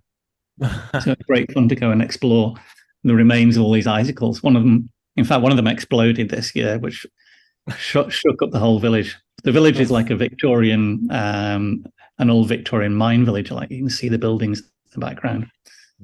Lots of character to them. That's a fascinating shot. Just like the texture of that ice. yeah, it's amazing. I love how you balance the different elements there too. Yeah, this has been melting for a while, so it's I think it gets more character as it's been melting, and you get this sort of mixed effect. It can be quite miserable at that time of year because it tends to, you get a lot of rain coming in once the temperature goes up. So it's fun to try and find the remnants of the ice. Look at that. Very cool and warm. And this is at the back of our house. So can you see the cursor? Yeah. Yep. So that hill there, just behind that hill there, is where our house is. Yeah. Wow. And this is well-known area in the Glencoe, sort of Three Sisters, the background mountains. So this is one of the ridges that comes across, called the Anakiga, which is fabulous for walking on. And as I say, I just wander around with a camera now. It's like when I'm doing the walks up in the hills, like Will, just handheld everything. Yeah. Just wearing a tripod just gets in the way on a lot of these.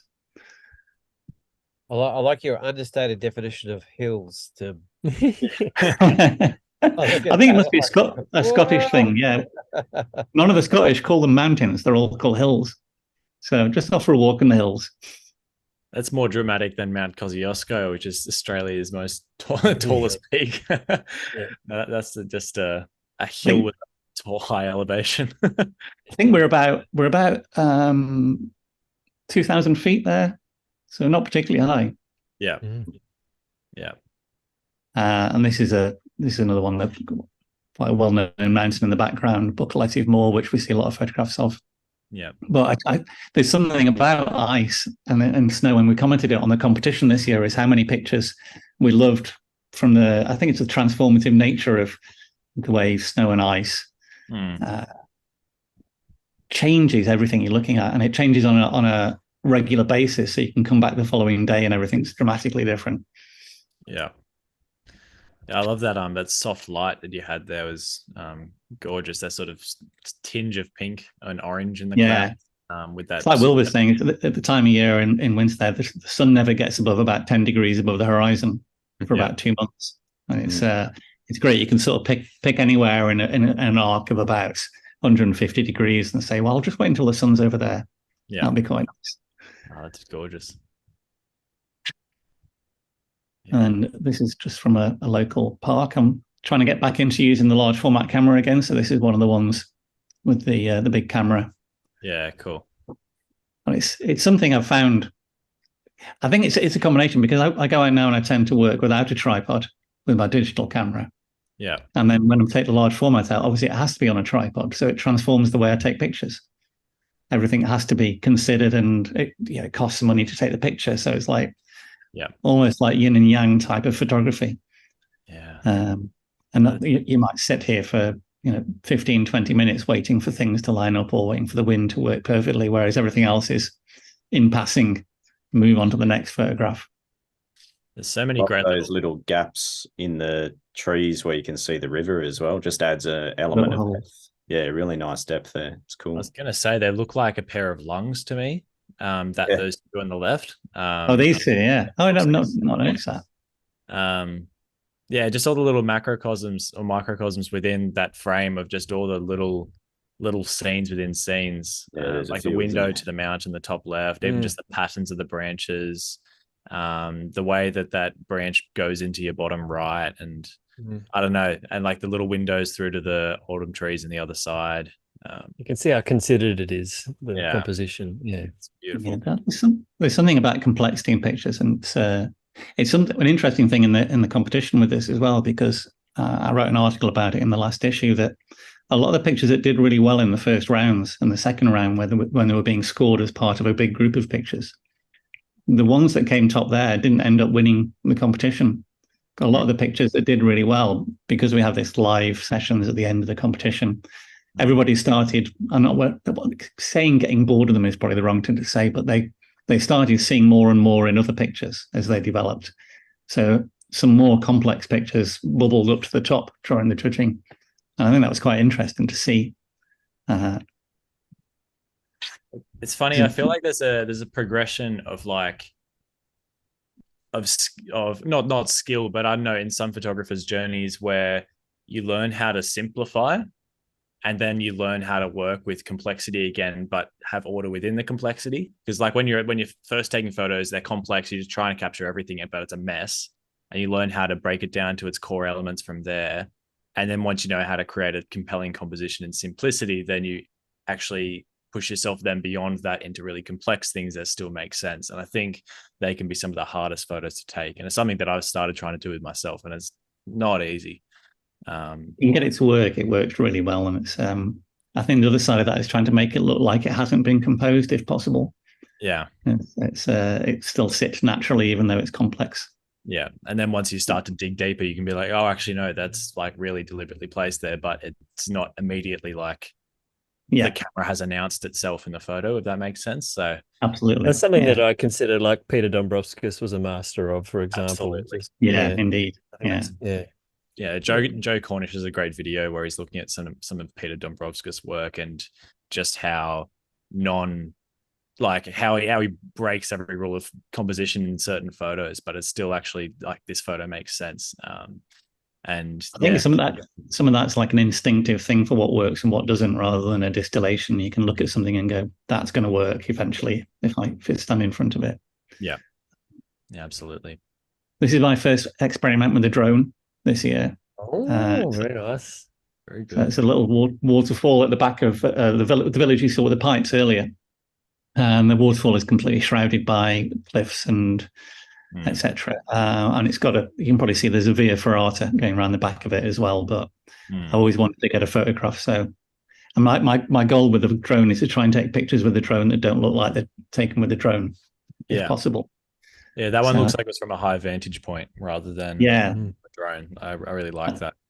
Well, that's what I'm trying. That's the goal anyway. We'll see how it goes on. I'm always terrified when you first fly the drones. You're just terrified of crashing them all the time. That's right. It takes a while to lose that, but then that's super fun after that.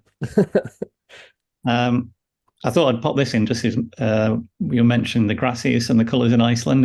This was not nearby the other photographs. It's just the back of the house again. But the time in autumn when the deer grass, they'll call them fire grasses or deer grasses. And they're almost like traffic lights. You get the green and the ambers and almost reds in different parts of the season. And I thought I'd just show a couple of pictures of my adventures this year, which is the start of the year. One of the best adventures is going up this column, which is very similar to the totems in Taz, I think. Yeah, it is. Oh my God. This is... what? Oh my Lord. That's not for the faint-hearted. Oh my goodness.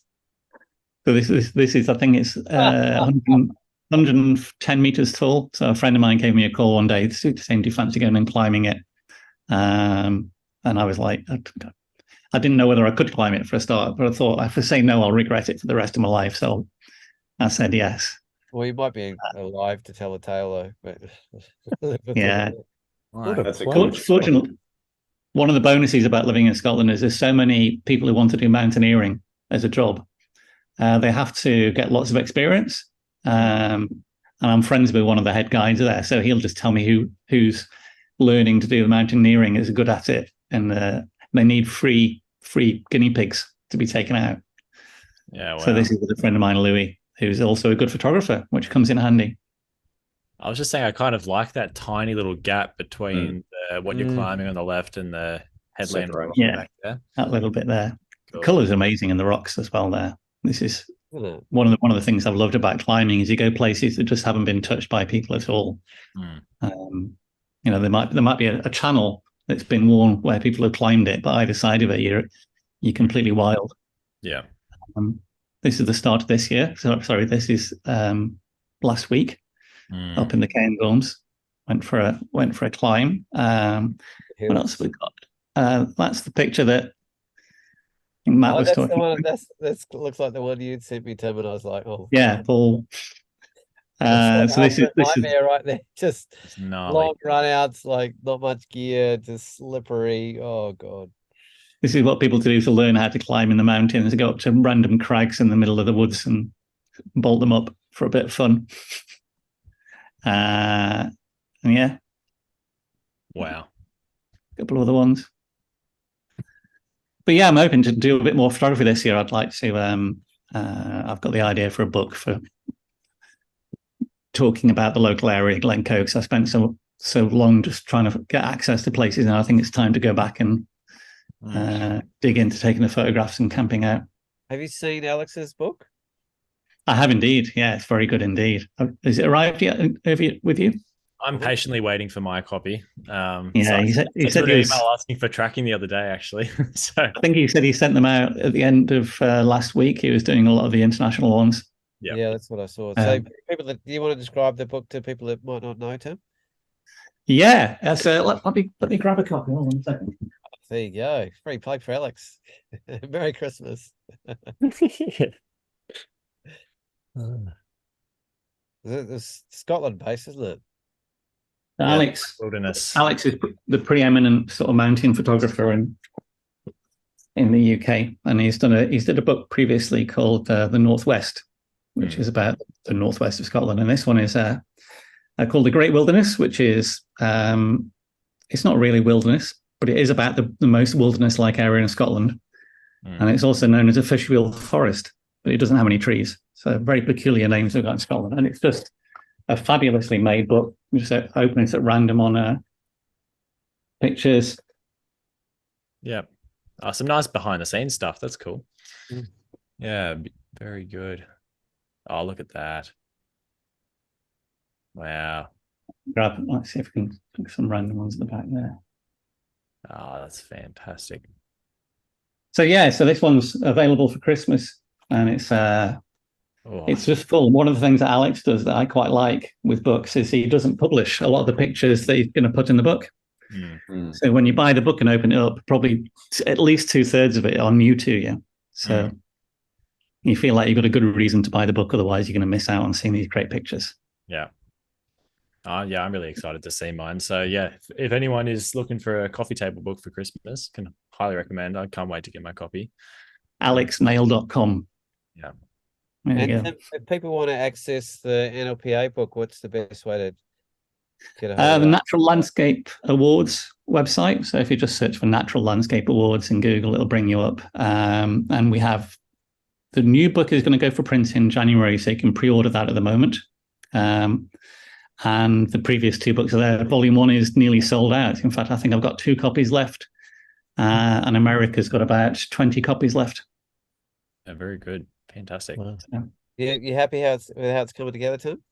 I know it's very Well, the competition did as the same sort of numbers as last year, which I think in a shrinking economy, I'm very happy with that. If we can keep doing that for the next couple of years when the economy recovers, we should see a big boost. We'd love to get sponsorship for it, but trying to get sponsorship off manufacturers is almost impossible at the moment. And Nikon would have been a fantastic one because they've pitched themselves as a sort of anti-artificial intelligence position, and that would suit us down to the ground. But we need to find somebody in Nikon who might be able to put a few books in front of them and see what they think. Common choice for landscape photographers too. I feel Nikon. Yeah. Amongst like if I feel like if you're looking at Nikon's distribution amongst genres of photography, I feel like landscape photography would be one of their biggest demographics. So very much so. New cameras are looking amazing as well. Yeah. Very good. It's good. Next year, more competitions, more photography. Yeah, absolutely. It's good to see the trends in photography are. I don't know. We were talking about whether a competition can have an effect on people taking pictures recently, and we noticed in a few chats that people have been saying that they've been trying to work in the field, thinking about not manipulating the pictures, so try and get it right in the field, so that you can enter our competition, which I find fantastic. It's if we can have an influence like that, I'm quite pleased. And we've also seen a different my mindset myself. Like I certainly think about that when I'm taking shots and trying to keep the scene as true as possible. Like when it's shot, so you don't have to consider, I can't use that for this reason. It gives more opportunities. So yeah. We've also seen quite a few people submitting stuff saying they're not bothering cloning things out now. A little bit of untidiness doesn't matter as much, and we've tried to publicize the fact that look, the judges don't need pictures to be perfect. If the composition and everything else works with it, if there's little things here and there, as long as they're not bright and really attract your attention, then nobody's going to object to them. If it's a great picture, it'll work anyway. I can vouch for myself saying that it has become a consideration for myself too. Like, it means I kind of take that sort of step in my mind to be like, if I kind of catch that thought, be like, oh, I'll clone that out later. It's like, well, actually, can I make this work without having to resort to, pre-envisioning a digital step later on?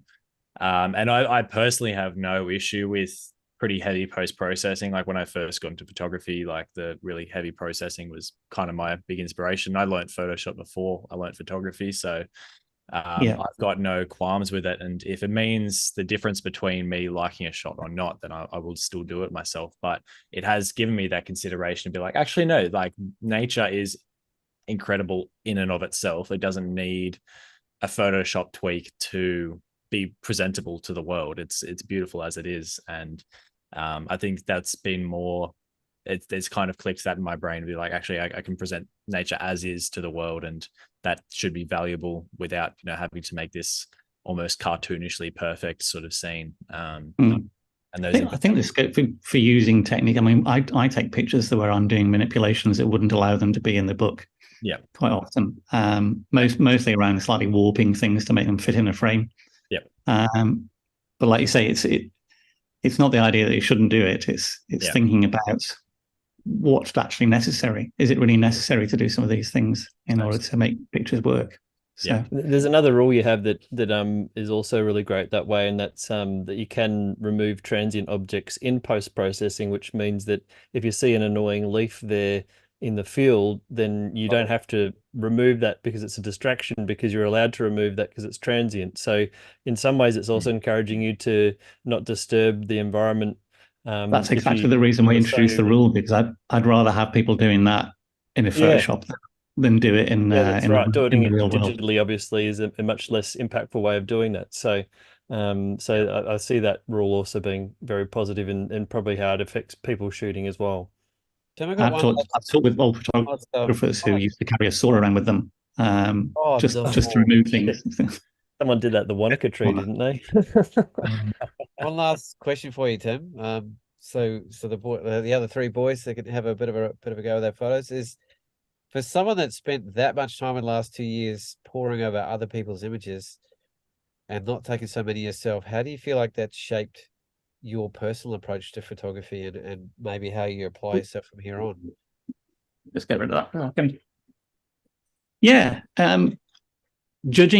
Taking part in judging photographs is one of the most brilliant ways to try and learn how to take pictures and what you like. You start developing a sense of what works for you and what doesn't work for you, and whether things need editing or not, etc. And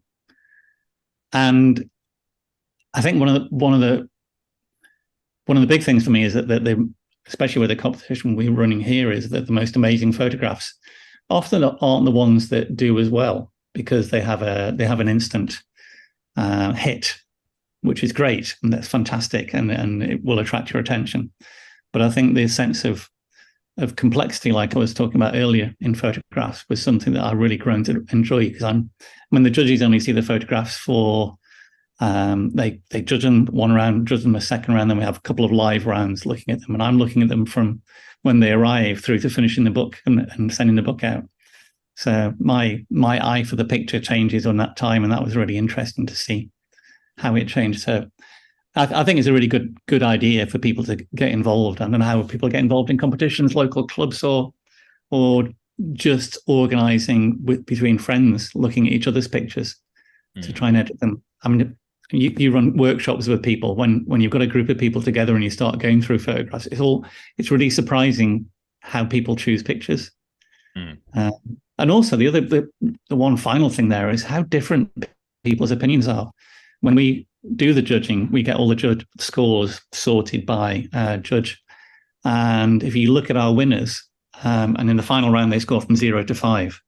And you look at the scores and it's 5, 5, 4, 2, 1, or 5, 5, 3, 0, 0 on the pictures. So you've got this. I don't think a single winner has been, maybe a handful, maybe 3 or 4 pictures in the book will have been universally applauded with 4s or 5s. Yeah, it was funny So- looking at my own sort of score sheets from the competition. I think I had one photo where someone gave it like a 10 and someone else gave it like a 2, which is Yeah.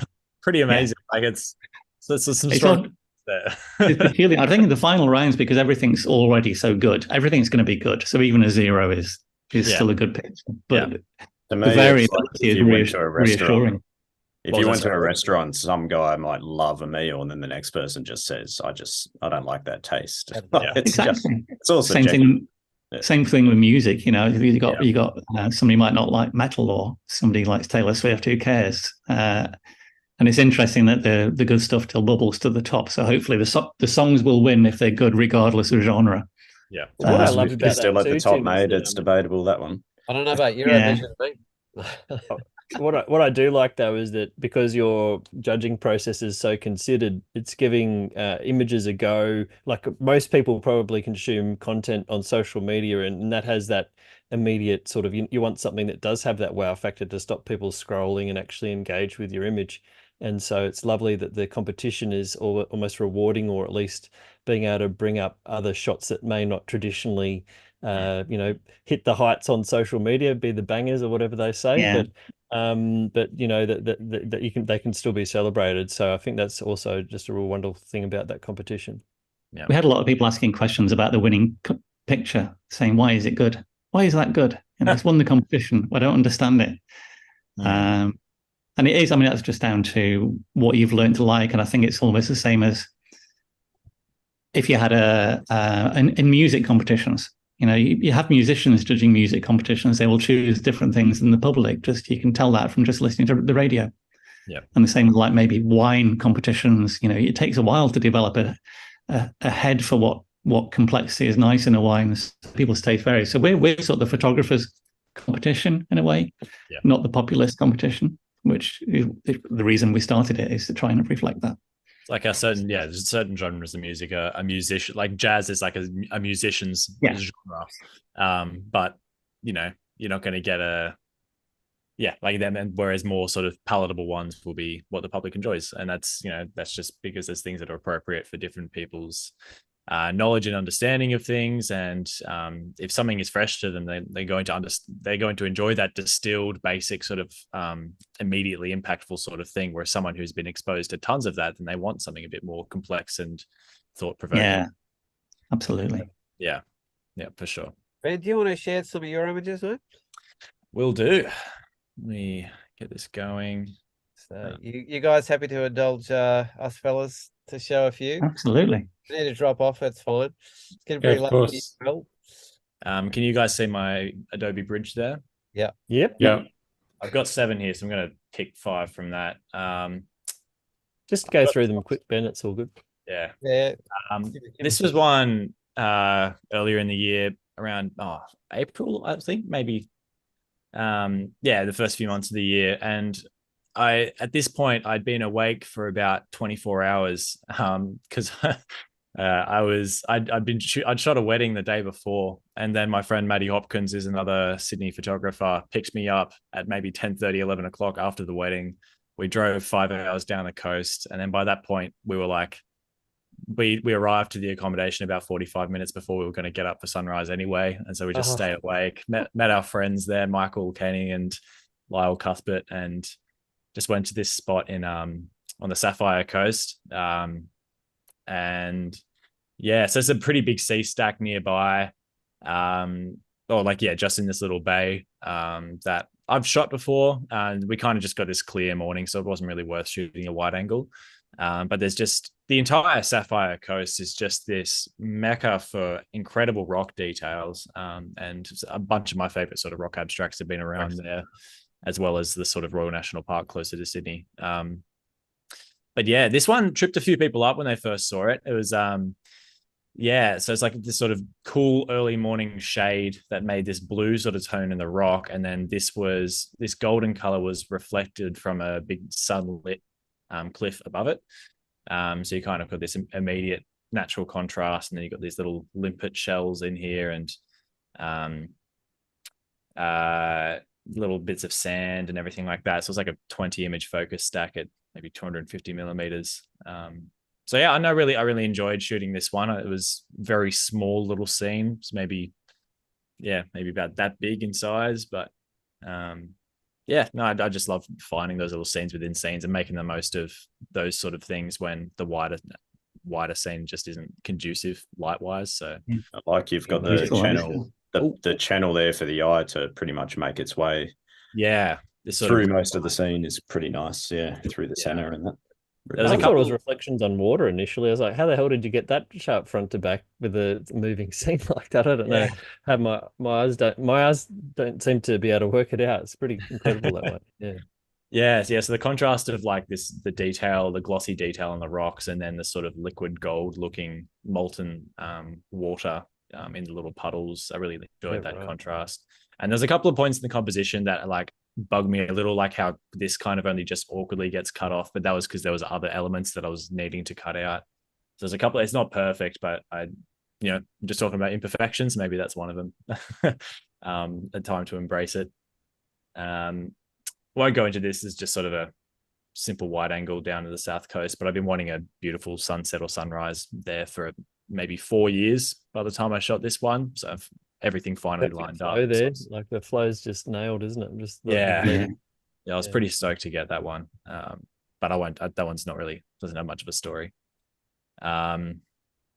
This is that morning with Will up in the Fjordland rainforest, and it was very just different.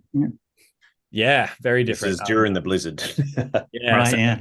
There was sunrise kind of came up, and there was an incredible sunrise. It was sort of like that sort of pinkish orange misty glow in that ice shot that you had, Tim, to begin with. And then that transitioned into the sun peeking through and creating this sort of spotlight beam along the mountains. And then after that, it just enclosed and the clouds came in and it started snowing. And then you'd get these gusts of wind that would blow all this snow through, both snow from the clouds, but also blowing snow off the branches that would just create this thick fog-like atmosphere. So this wasn't fog. This is just all snow in the air. And like one of my frames taken maybe 3 seconds later, you could see the trees all the way to the back. It was so much less atmosphere and depth. And so we just kind of had to, I was just handheld, like trying to stay stable and get the right composition in, firing off. And when that blizzard came through, I was just shot a whole bunch of frames, and it was incredible how just how much depth it created. And I think that I was shooting at the moment in Will's video where you yell out, "Oh, it's the depth, it's the composition creator," or something like that. I think I was shooting this at that exact time. It just made all new compositions instantaneously, and then 60 seconds later, it was gone again. So I'd seen this kind of like sweeping tree, and this one counteracting it here while it was sort of more chaotic. And so I was framing myself up, just thinking I'll just try and make most of this. And then the blizzard came through. So thankfully I'd already seen it before that. Those conditions very quickly happened. And so I was just right place, right time, really. And then that was later in the morning where the blizzard had passed through and we started getting sunlight again. So around a similar sort of time that Will got that sun star coming through the trees. And it was just this glow that came through, was just beautiful, especially in this little pocket of them. It looks like there's Orton effect in here, but it's actually just from my lens, I think, having a bit of frozen condensation inside it. So there's a bit of glow around this white spot here and in here. That looks like Orton effect, but it's just this, effect that I think it's just from my lens being a bit cold. We're not judging. It's all good. Yeah, no, it was just, I was just like, interesting. Cool. I've just got this beautiful inbuilt sort of ethereal atmosphere to this glowy sunny image. The next time I'll see you out shooting, you just be like, and then just stick at the shot. Well, that's the original Auden, wasn't it? Just breathe onto the lens and shoot away. Yeah. It definitely ruined a few images for me, because I had that same problem, mate. Even worse on the 12 to 24. It's just so hard to clean. And once that light starts coming in, everything just comes up as unusable, basically. So this was just the right balance here, just worked perfectly. Yeah. And so like the sun was like just behind one of these branches. So I tried like peeking around a tiny bit further to create that sun star, and it just became this sort of white blob because it couldn't handle that sort of extra bright patch. So I had to kind of hide it behind the branches, and it just gave it that glowiness. But definitely once you're shooting the actual sun, it just became way too difficult.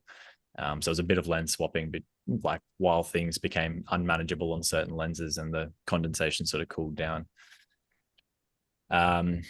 This was one back in March this year where I felt I was in sort of the main range of Kosciuszko, and I felt like I was in Switzerland. Like it's just this, I had never realized how once you sort of got over that ridge of the main range, how much more sheer the mountains are, as opposed to the almost sort of rolling hills look that just the like the Kosciuszko and Ram's Head sort of side has. So yeah, I just one of my favorite camping spots I've ever been to, and there was like these sort of flowers were on the way out, so they're sort of brown, but there's still a nice bit of color in them. You've got these little daisies or whatever they are poking through. There's actually 2 butterflies in this photo as well. So there's one just chilling out in this this one here, and then there's another one just here as well, I think. Yeah, and so I know. Oh, actually, here it is. Here's the other one. This was a pretty difficult. Oh, actually, I've zoomed in way too much there, but just up here. So a pretty difficult focus stack in between some breezes. But yeah, this dappled light was just incredible. And a beautiful. It's probably Alpine. It could be whatever that other Drakensberg or somewhere. Yeah. Yeah. So no, I really enjoyed just sort of sitting by this stream. It just felt like the Garden of Eden. One of my favorite mainland spots, I reckon, because you guys go up that area. It's just, especially with the wildflowers as well, and beautiful. Yeah. Beautiful so I should have been spots. there about a month or so beforehand to get the peak of the wildflowers, but yeah, no, I couldn't complain about that light. And do you have a favorite shoot of the year? This snowy one in Fiordland was probably like in terms of first folks. Next year I would have been shooting for, I'm coming up to about 10 years of photography now. And when I was about 13, 14, and obviously I wasn't doing too much special stuff when I was in early to mid high school, but in terms of all that time I've been shooting, that one stands out as potentially one of the best shoots I've ever had for just, I say this in the video, just the sheer combination of atmosphere, light, mountains, forest, like just that combination was just like nothing else I've ever seen. And the snow to, make everything that magical atmosphere was just really special. But this morning with the waves was right up there too. So this was actually, this would probably rival that morning in Fiordland. So totally different. 7-meter waves, probably just pounding the New South Wales coast.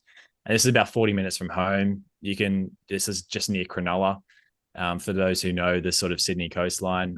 So I'm definitely very close to civilization.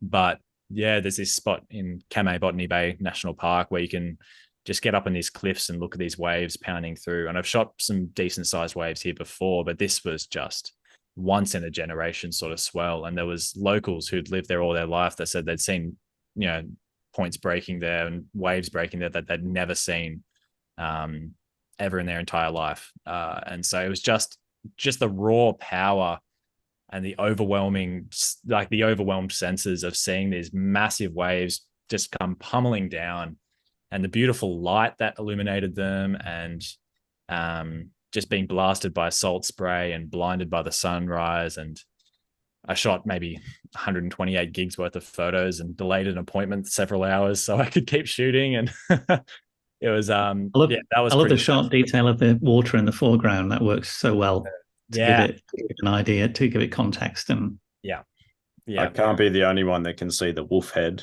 there. Yeah, that's really the crux of the composition is, so I called it Canis lupus, this image, which is the sort of wolf scientific name. And so I initially was processing this image in a very more golden light. It was a wider crop. So I have like a first version that's totally different to this photo. And then I went to create a luminosity mask in Photoshop, which uses grayscale, and it just popped the wolf head out to me immediately. I was like, oh my gosh, I need to focus on that. That's the shot. And so I cropped it in a bit further. So it's not like super high res. It's maybe about 15 megapixels or so in from my 45 megapixel frame. But once I saw that wolf head poke out, like just jump out at me while I was processing it, I was blown away. It's so striking. And like I've done a tiny bit of dodging, but no dodging and burning, but like nothing that wasn't already there. So that shape of the eye, that was genuinely in the photo. I didn't burn in that pupil. The nose, the nose mouth. that was there. Look at the mouth. Yeah, like amazing. Nuts. I can And even that like as an well. arm, looks a bit like an arm coming out maybe as well below it, or almost like these are its paws down like here. an uppercut or something. You got its ears here and here. Like it blew me away. So yeah, that was probably one of my favorite photos I took this year, for sure. Like probably Amazing, mate. top 2 or 3. Sorry, I'm waffling on. This is a pretty special one in New Zealand.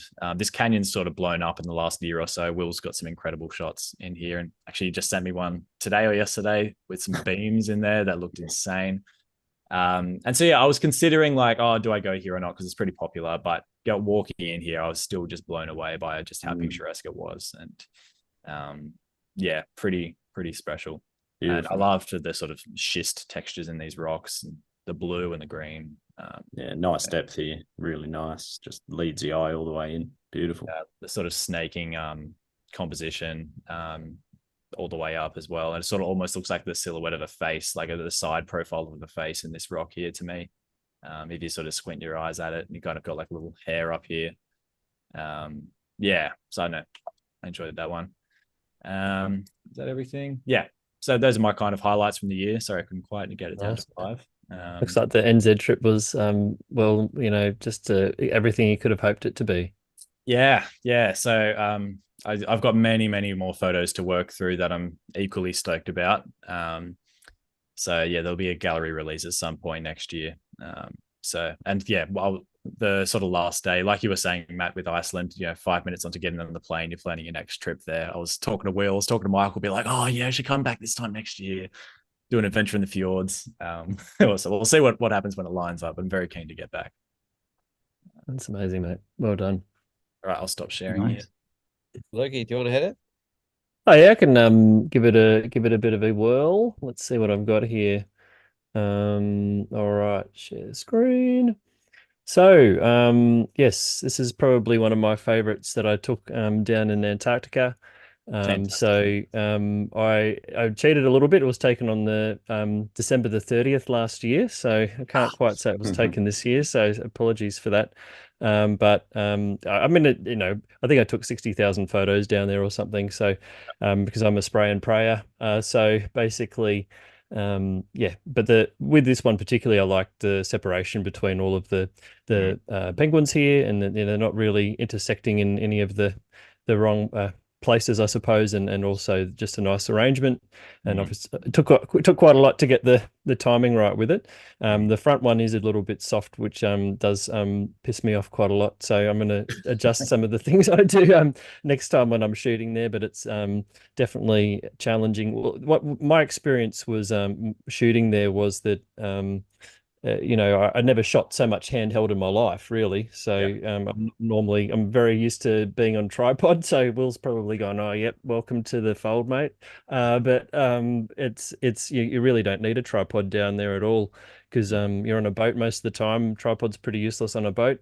And then when you are on land, there's a lot of biosecurity regulations, and you're normally doing landings during the day. So it's one of those weird places where you can almost travel there without one, depending on what kind of photography you're doing. But I mean, I'd go back to Antarctica just for the penguins. I remember thinking I hadn't really had any action shots of penguins while I was down there, and on one of the sort of last trips at Orne Harbour, I managed to get 2 kind of really cool action shots with penguins on the same day, and went to this chin strap colony and managed to get these 2 guys fighting right in front of me. So it was nice to get a bit of them having their fight there. And then the timing on this one, the foreground's pretty scrappy. It was just a perfect timing to get it right in the V shape of that rock in the back, sort of anticipating the jumping between the 2 parts of the boulders. It sort of gives you a bit of an idea of how this guy watching on as well. So that was kind of fun. But the reality is I've edited so few shots from my trip, it's kind of a crime. And I'm about to head back to Antarctica on Monday. So I'm just going to have to add what I take in this next trip, which is even bigger, to the pile from last season, and try and put something together at some point. Yeah, the 2 fighting penguin are brilliant. That's such a good shot. Yeah. It's Oh, very thank you. unique No, shot too. I mean, honestly, I would go back just for the penguins. To me, that's what makes it. They're the you see in the films them being cute and clumsy and like they just obviously they've watched a lot of penguin behavior to do that because it's actually what it's like. Yeah. And so yeah, and the impossible places you see them in the environment. And Mm. all of that for me makes me really excited to go back, let alone so it's weird to show you some shots that aren't really landscape shots in a way, but you know, I guess that's what you do tend to focus on when you're over there. And I mean, I've Next got next so year in the many. competition, we're going to have an environmental wildlife set category. Oh, there you go. Cool. Oh, yeah. Oh, Yeah, Have now. to Okay. have to keep yeah. that The idea that an eye on an that adding one. landscape, but it's still a good landscape photograph. So definitely, Oh, definitely some of those. Oh yeah, I'll definitely make sure. This one's probably I would say the most one of the two most amazing shoots I had this year. This one's of Federation Peak with an aurora behind, which is I don't think I've seen too many shots of that taken before. And so to get to this location is a 3-day hike just to get to that actual spot. And a lot of the first 2 days is walking 30 kilometers just on a flat plains, and then you have to ascend about 600 or 700 meters up this very sharp incline, which was rock climbing for a large degree of it. On the hottest day of the year, it turned out to be, although today just pipped that. We got 32 today, which is pretty warm. But I think this day, on the day of walking up, it was 30, and I was absolutely wrecked. I had nothing left in the tank, and then, but I knew that there was an aurora that night, so I actually climbed further up past our camp, on the top of a mountain peak, to shoot sunset, and then just stayed out to shoot the aurora that night. And I ended up, the weather was so beautiful that I actually was able to camp on the summit itself. So I actually bivvied up there and watched the aurora all night from my tent, from my swag, sorry. So, or I should say the bivvy. So it was pretty amazing to have that, and I was hoping to get a lot closer to Federation Peak on the hike, but we had a member of the hiking party was ill, so we couldn't walk much further. But for me, like it actually, as a consolation prize of not being able to get closer, I feel like this sort of happening was a pretty amazing thing. So yeah, so it's not something you could easily repeat really, because the effort to get up there and then there just happens to be an aurora. And of course, I thought I was being smart bringing a 14mm lens to shoot it, which this is shot on a 55mm lens, which was the lens I actually brought for my infrared camera. So thankfully, I had a longer, fast lens to be able to do something like that with. So yeah, definitely special. It's one of the coolest like Tassie photos I've seen like from this year. Like so cool. Just to get like because Federation Peak's just such an iconic mountain from Tassie, and to get it with that beautiful, just clean aurora in the background is really quite spectacular. And is that like some soft moonlight that's hitting the mountain as well? Yeah, there was a little bit of moonlight. Yeah, a little bit of moonlight, and yeah, I think it was actually in this particular. I think this is sort of post, sort of in dusk light actually. So it's been lit by the like the sort remains of of like sunset. twilight basically. Yeah, and you know. So I try to balance the light as much as I could as well with that. But I do have some also that were lit by the moon that was taken at a different time. So it was pretty challenging because I was so exhausted, and then trying to shoot. I remember really struggling to remember how to shoot auroras, and then I'd never really shot astro that much with my 55mm. It was horrible to focus. And I spent a lot of the good aurora just trying to get pinpoint stars and things on that. So yeah, so anyway, and then I had another really amazing experience in April where I had another great aurora over Barn Bluff, which is my favorite mountain in Tassie. And there was one of the biggest auroras of the year the day before, and I was camping up near Cradle Mountain. And unfortunately for me, it was foggy all night, and the fog only cleared in the morning just after the aurora, the light came. And I was like, I'm not going to have a scenario again where I am going to get fogged out. So I'm actually going to climb up a mountain. So I climbed up the side of Cradle Mountain and went to, worked it all out and camped somewhere, which, I don't recommend to anyone. And found this spot. You can actually see the overland track in the foreground, just snaking towards Barn Bluff, and I was also able to capture some time lapse. So this is sort of like a time wow. lapse of that sequence. So it gives you a bit of an idea. And this was at the with the 55 mil as well, so you can sort of see all of the Nice. light sort of tumbling down. I haven't showed these yet at all, although these were used by Australian Geographic this year for the Abels series. I started shooting at Osgeo assignment, and I broke my leg up on Mount Ann, so I had to stop that assignment, and another photographer had to take over, unfortunately. But Not climbing. no, I slipped on some dolerite scree slope, and yeah, did a bit of an injury. Ouch. It wasn't that bad, like, but it was just like a broken fibula, I think it is, just near the knee. So I was able to walk out. But yeah, it was fortunately not serious enough that I needed to have any surgery or anything like that. But yeah, but it's nice to at least have some of this content be used for something, and I need to do more with I've only released one shot, which is this one from that shoot, but I've actually got quite a lot of different compositions and shots from that evening that I can still work on as well. Yeah. And this was just a local one on the local beach. To me, it's like I've never been able to capture myself actually photographed doing what I do, and so it was nice. I had another camera set up doing a time lapse, so I thought I might as well just get a self portrait of me out and it's something that I've really enjoyed actually shooting more locally, and that's something that I'm going to work on next year.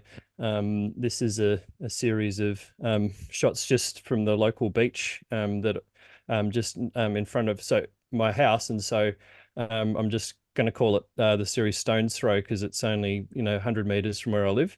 So get this most beautiful sandstone rock shelves, which Ben's seen recently as well. Oh man, Last night, so like good. They're so This good. was only a couple nights ago, yeah. So it's really been fun to work on a local coastal series, really close to home, and also getting into some more intimate work, which I still need a lot of work on, but it's been fun to try all of that.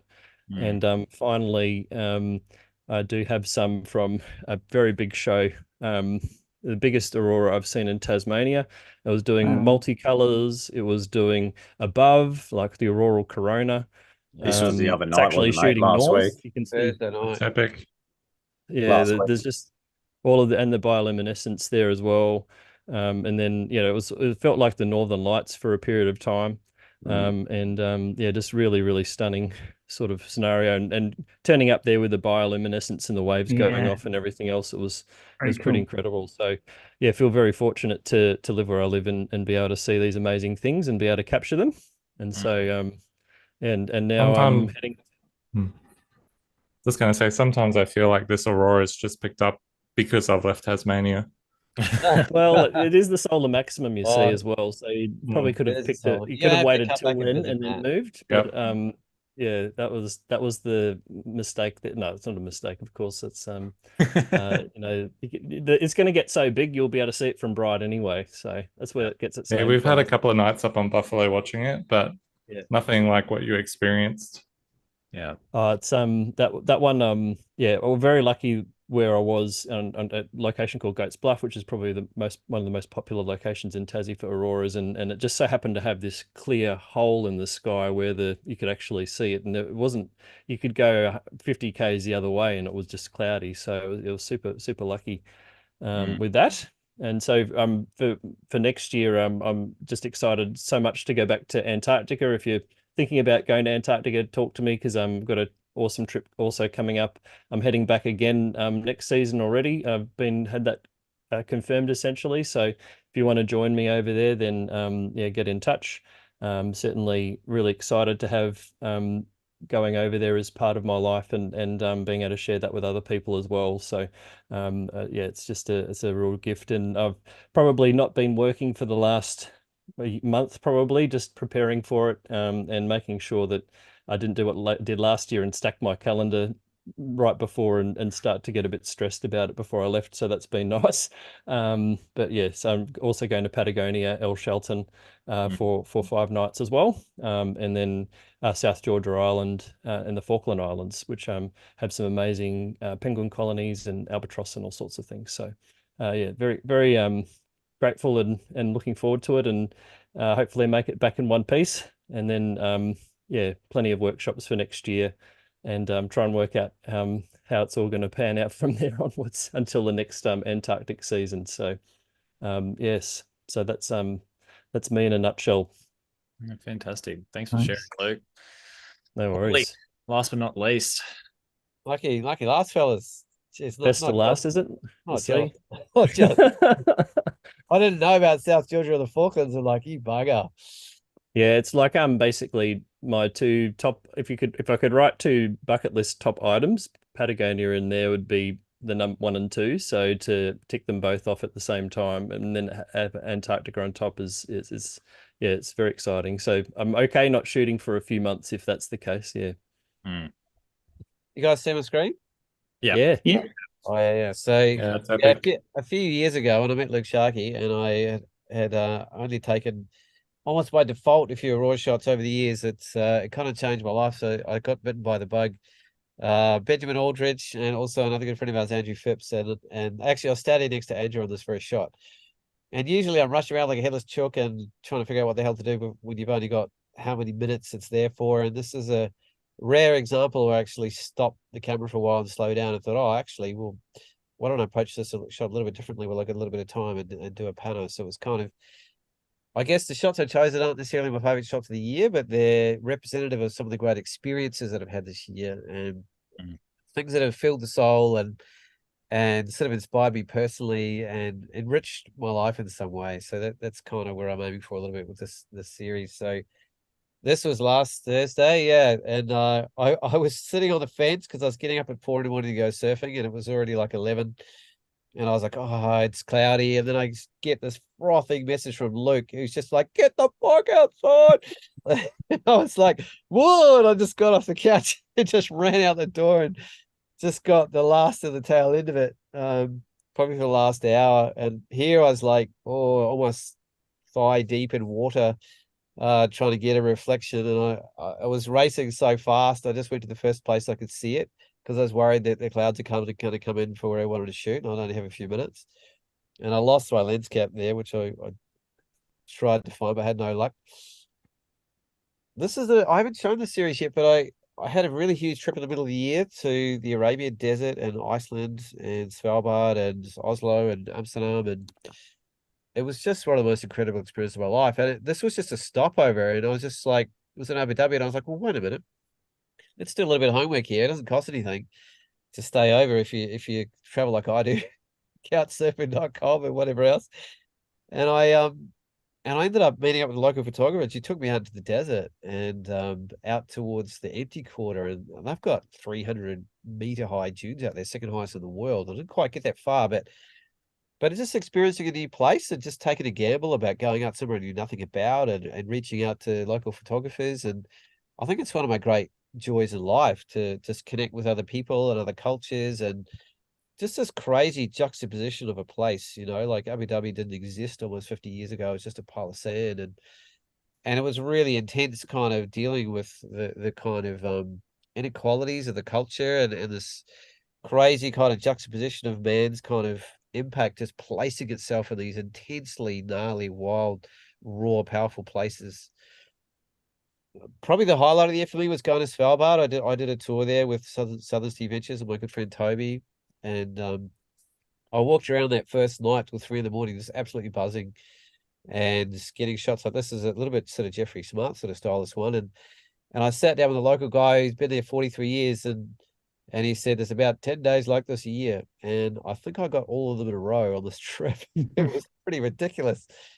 And it wasn't what I set out to shoot, but it was just astonishing seeing this place and this bright color and isolating the features with a big long lens that I borrowed off my good friend Andrew Phipps. I haven't quite afforded it yet, the old 100 to 500 RF, but thank you, my friend. And I used that again out on the trip to shoot some Arctic foxes, and That's nice. really kind of delicate, interesting creatures. And I think this is a fairly elegant kind of capture of one. And what I like about it is it's in this incredible transition point between seasons. So the back half of it is this pure white coat, that's slowly falling away over a space of a couple of weeks, and right behind it, we'll see in a color shot, it's actually the dark brown that fits in perfectly with the background. So it's catching this pivotal moment in between seasons for the transition of this creature. And Arctic foxes actually have the warmest coat of any creature on Earth. And a coat of an Arctic fox at one stage in history was actually worth a lot more than the coat of a polar bear. Wow. So one of another great highlights of my year was actually getting the permits to be able to fly the Arctic. And I went through a lot of shit to be able to pull this off and get the right drone and do everything. And that's one of the first shoots. You can kind of see the boat in the background. And yeah, it was a very special experience, not for the faint-hearted. You know, landing on moving boats and dealing with different weather conditions and just having these tiny little pockets of windows to try to make the most of things. But it was a super, super special experience. Could see some falling snow on the right hand side there. Actually, it looked like. Oh yeah. I was like, "Oh, won't be time to come back." She's she's getting pretty far. She's starting to get wet. To see the drops on the screen and just the usual Hoelen style, just pushing things as far as you can, and the boat's starting to leave, and I'm like, "Oh shit!" Yeah. So this kind of sums up, I think, one of the most amazing opportunities that we've had. So this is here I was with some of my clients out on Svalbard, but I mean, Luke would know all about this, like the flexibility, the autonomy, the dynamism of being able to just go out on a dedicated photography boat in a place like this is like nothing I've ever experienced in my life.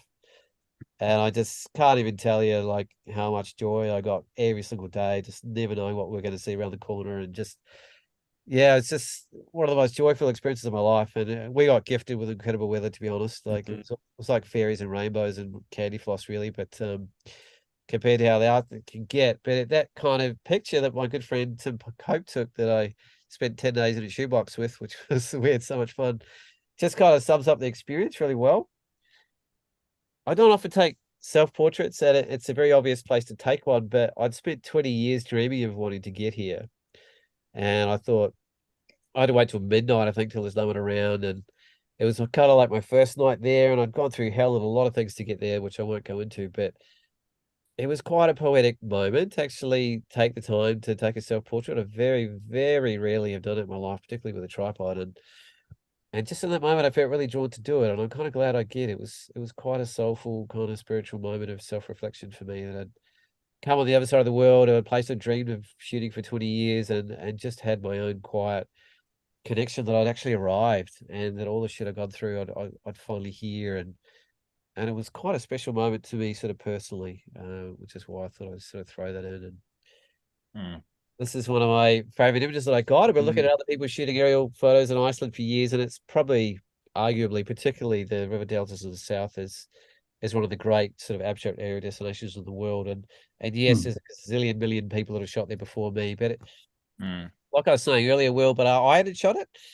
And I wasn't trying to do anything different from everybody else. I was just doing what I do. And to get an image that I was quite happy with, my first time round on a flight that looked like it was never going to happen, that I would, chewed fingernails off for 8 days straight, almost in tears that it was never going to work, was kind of a bit of a testament to being a bit determined and not bloody giving up.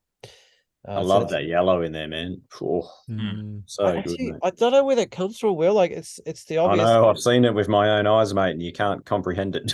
it's crazy. Like I understand the glacial melt, I understand the black volcanic sand, but I don't understand the coloration of this. And apparently it's sulfur that's been ground up in the glacier. And then you also get reds, which is from your iron. And then there's a couple other minerals that impact on color as well. But yeah, the yellow is legit. You can see some pretty crazy things up there. And even if you're on the ground standing right beside it, you don't see it. But then as soon as you get in the air, it's there. Yeah, wow. Oh, thanks for that. I've been trying to figure that out for a little while, man. And I guess it's so volcanic, isn't it? There'd be that sulfur around from that. So it makes sense. Yeah. I think that's what I've been told anyway. So yeah, I had somebody describe this as almost like human connective tissue and like ligaments and tissue, like layers and layers of curved kind of tissue, which is quite an interesting sort of take on it. But it's yeah, it got a fair nudge down the way. Tim, in your competition, I think was the last 1.4. Yeah. For a picture of Iceland river deltas, it did about as good as it can do. Yeah, I was gonna say, mate, I was like, I've seen millions of those. So I'm just working on a series. Oh, I love this one. It's Very fantastic. much. Actually, Tim reached out to me when we were having a chat, and I showed him this and another one, and he said, "Ooh, we got a series." So yes, Tim, I have been working on the series, and that'll be. Brilliant. I'll get those to you personally, sort of hopefully this week, and I'll see what you think about where It'd be you. really cool.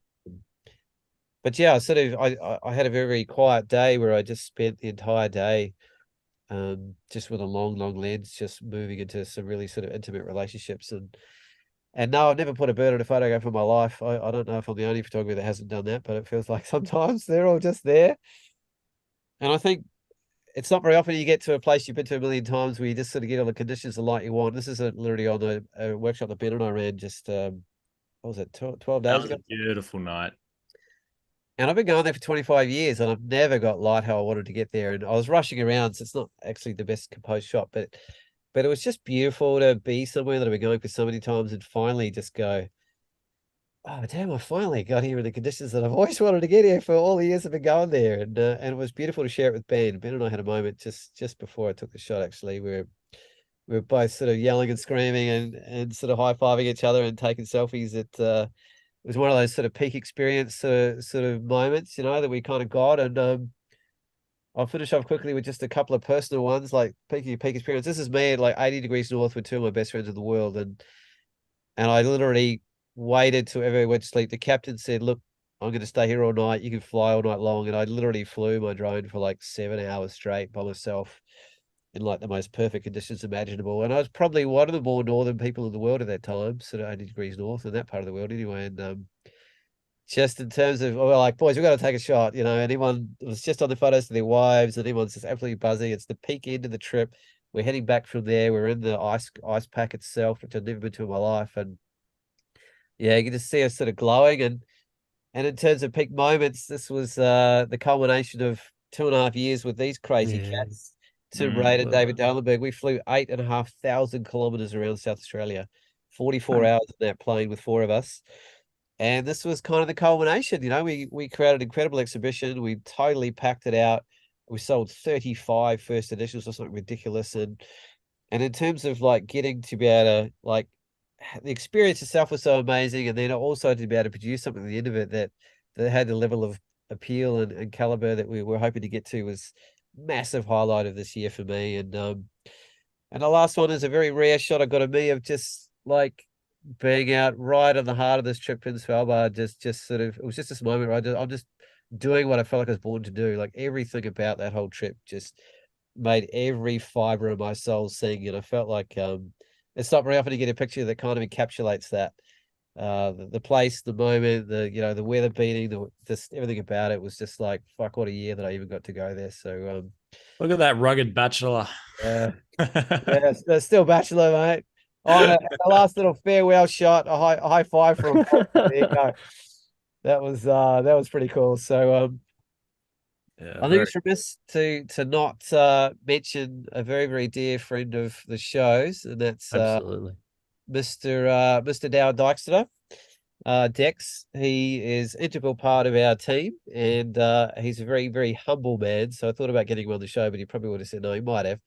But a big shout out to him for helping keep the caliber of our show alive, and for, I don't know what time it was last night we were doing the show graphic, but it wasn't a reasonable hour. And without fail, people like Tim that have been a really big fan of the show, people like Matt and Will, we haven't done it for a while, but it's just so beautiful to have a platform like this to be able to get community together and get friends together and to reach out across the world. We've got people here live from New Zealand and the mainland and Scotland, and it's such a joy. And I'm really actually excited about this format, guys. I'm thinking we should do this more often. What a beautiful way to share the things we love, and just, having all you guys sort of connected for that period of time and really engage with each other's work is a rare and privileged experience, I think. And it sort of feels like a personal show, like there's no one else in the room but us. And to get to share it with the caliber of photographers that we have, like yourselves, is a real privilege. So thank you, gentlemen. Yeah, likewise. Yeah, absolutely. No, it's been an amazing year, and it's been nice to share all of what we've been up to with you all, and looking forward to coming back and sharing more again next year. I think we're probably going to be looking at a mid-February start for next year, so we'll have quite a decent break. I'm away until early Feb, and there's Paul and Ben are up to all sorts of things as well. So yeah, so that's going to be kind of the time frame there, unless we can get some pre-records out earlier than that. So just so you know about our timings there. Well, feel free to reach out with any suggestions of other photographers or genres or shows that you'd like to us to connect with, because yeah, strangely enough, we've got plenty of ideas and people 3.5 years in, which is kind of surprising, but it's just like that. And Yeah. similar, Luke, like if you want to come out on a trip with us, yeah, we've got an interesting one that we're hoping to do collectively as a team, actually, as a bit of Yeah. stay tuned for that. First joint TLP with all hosts, so all co-hosts. So that we're looking forward to that, and hopefully be able to bring some information to you about that soon as well. If you'd like to join Paul, Ben, and I on an experience, it should be pretty cool. Be more of an in-depth kind of focus retreat sort of style, I think, which rather than shooting yourself silly so you can't even see straight anymore. More of a depthful approach. And sort of like Lukey, if anyone wants to come out to Svalbard with me, I'm heading out next year, and hopefully we're doing another one that does the trifecta with Svalbard and Iceland and Greenland on the same trip. So yeah, wow. Oh, sounds good. that on. Yeah. Yeah, so if you want some updates or early release to that joint workshop, especially the newsletter or the mailing list might get early access with that. So yeah, and then just for any updates, make sure you're subscribing in that way too. But yeah, I mean, next time I'm on the show, I'll probably be coming back from the Dolomites as well. So even bigger catalog to try and work through and start process. I barely touched big. Besides the stuff that I've shown from New Zealand tonight, I barely touched anything. So yeah, and this time next year there should be a fair bit more added to the portfolio, which I'm really excited about. So should be a good year, another great year for photography for everyone involved, I think. So super excited to see what you get in Patagonia and Antarctica, Luke. That just looks incredible. Yeah, and this time we'll have better reception too. So I'm hoping to be able to share some on socials as I go, which I wasn't really able to do last year. So yes, please, Lucky. Yeah. And Matt or Will, have you got anything you want to sort of reflect on or share, or a parting thought for this year past and the year to come? Go on, Matt. I'll just say I think you talked about trends in photography before, and obviously AI is the big talking point of the last year. But I think people are actually, like, we live in a society that's very instantaneous, and it's almost like, okay, we've done AI now, and I think people are kind of swinging back away from AI.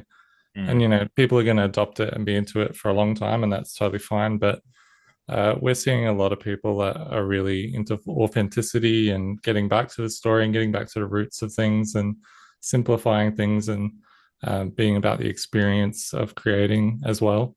So that would probably be my observation. I watched a YouTube video about what jobs are going to go away from AI and what jobs are going to be more important or more available, I suppose, and experiential jobs where you're going out, taking people to places, or creating works done by a human and things like that are actually in the forefront of things that are going to be relevant in the future. So it's that was very positive to watch, and that wasn't someone biased being a photographer saying that. It was someone that was just and it kind of lives in the AI space. So it was quite interesting. Yeah.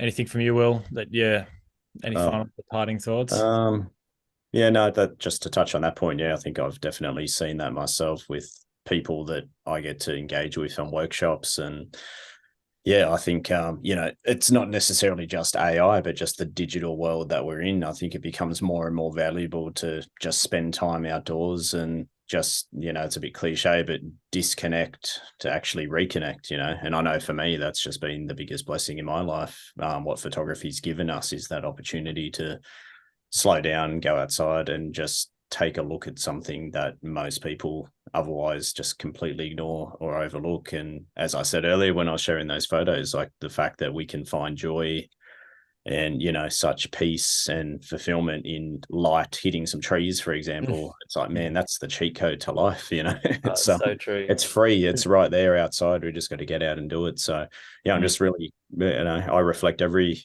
week really, but the journey to be able to do this for a living, but then just to share, you know, images with each other and memories, and, you know, through social media, photography is such a great thing. And whether you're just picking up a camera for the first time or been doing it for decades, it's just such an amazing outlet and such a cool community. And yeah, whether you shoot film or you dabble in, you know, the latest crazes or whatever the fads are, it doesn't really matter. I think the most important thing is getting outside, and, you know, engaging in the real world. And, you know, well, the image is the image, but I think the important part is what leads up to that moment. I think all of us here today pretty much shared the fact that it's not actually about the photo. It was about what happened behind the scenes and all those little things that led up to that moment. I think the longer you do photography, the more you realize that at the end of the day, I know my work is really stripped back and simplified compared to a few years ago, because I'm just enjoying the actual process so much more than the final actual taking of the image. So yeah, anyway, just stoked to be a part of the photography community, and yeah, pleasure to be on, guys. So thank you. Yeah. For those who want to see more of those, it's amazing to have you on, Will. Thanks so much for Will joining gets us. the Legend Award for being up till midnight. Yeah, mate, I'm done now. For those who I want to also see more of reflect those sort of behind the scenes moments that Will's talking about, definitely go check out his YouTube channel. He's got some great yeah, amazing. where he's just showing his process of shooting and taking you on the journey with him. So if you want to see what, you know, goes into some of his photos and just landscape photography behind the scenes in general, can highly recommend. They're good fun. They're and he could buy into new AI presets as well. Woo! That's it, mate. That's it. I've reworded it to adaptive presets. The AI confused too many people. Oh, I was writing about that. Yeah, I saw you having a few explanatory conversations going on there. Yes, it's all sorted there. Yeah, it's a tricky one because we do use AI. You know, you do a clone stamp or something. You know, there's AI integrated in the clone tool. So and in the cameras now too, the autofocus. Yeah, exactly. So it's I'm not anti AI at all, but yeah, it's a word that can definitely trigger a few people, which I've experienced. So it's an interesting. Then just on that note, it has made me kind of realize, like, guys, you know, we're just making images here. To me, it's like making music. Do we care how people strum the guitar versus how another guy strums it? You know, and I know for me, I know what I like to do out in the field and the images I like to make, but I think, you know, we live in a timeline where it's too easy to sit online and compare, you know, comparison syndrome. And going back to what I said earlier, it's like just getting outside and just enjoying that whole process, I think, is the key part for me anyway. And from what I've seen in my clients, you know, it's about the actual experience, the experience that we get from, you know, being photographers, definitely a key. And what I love about it too, and you touched on it, is how everyone just gets so excited about sunrises and sunsets and beautiful light, and like everyone's just celebrating nature and the world that we live in. And I don't know if it gets any more pure than that in terms of, you know, what we're actually getting, you know, doing for a job. So yes, definitely the lucky ones. So yeah, thanks for your insights there, Will. So Matt, I wanted to a big shout out to Mika as well, who's a wonderful friend of our show and one of our most prolific people that's come on, and wish you guys all the best for a really successful summer at the gallery. Yeah, thanks. Yeah, I Yeah, really hope absolutely. you get plenty of people through and all the new work sort of starts flying off the shelves. And you know, I've said it before and to say it again, it's an incredible amount of courage to run a landscape photography and anywhere in the world really. And you guys are flying the flag for all of us, mate.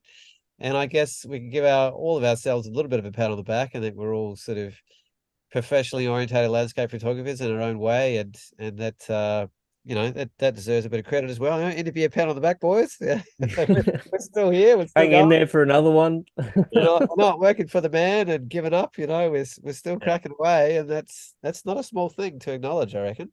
Yeah. Anyone driving through Bright, definitely drop into the gallery. Both Matt and Mika. Mika's one of Sydney's probably most prolific or successful landscape photographers over the last couple of years, and her award wins have been fantastic and well deserved. So, I next time I'm in Victoria, I'd love to go in and see some of those large scale prints that I can imagine they'd come out absolutely gorgeous. So anyone who's going through that area, new life. drop through 100%. Yeah.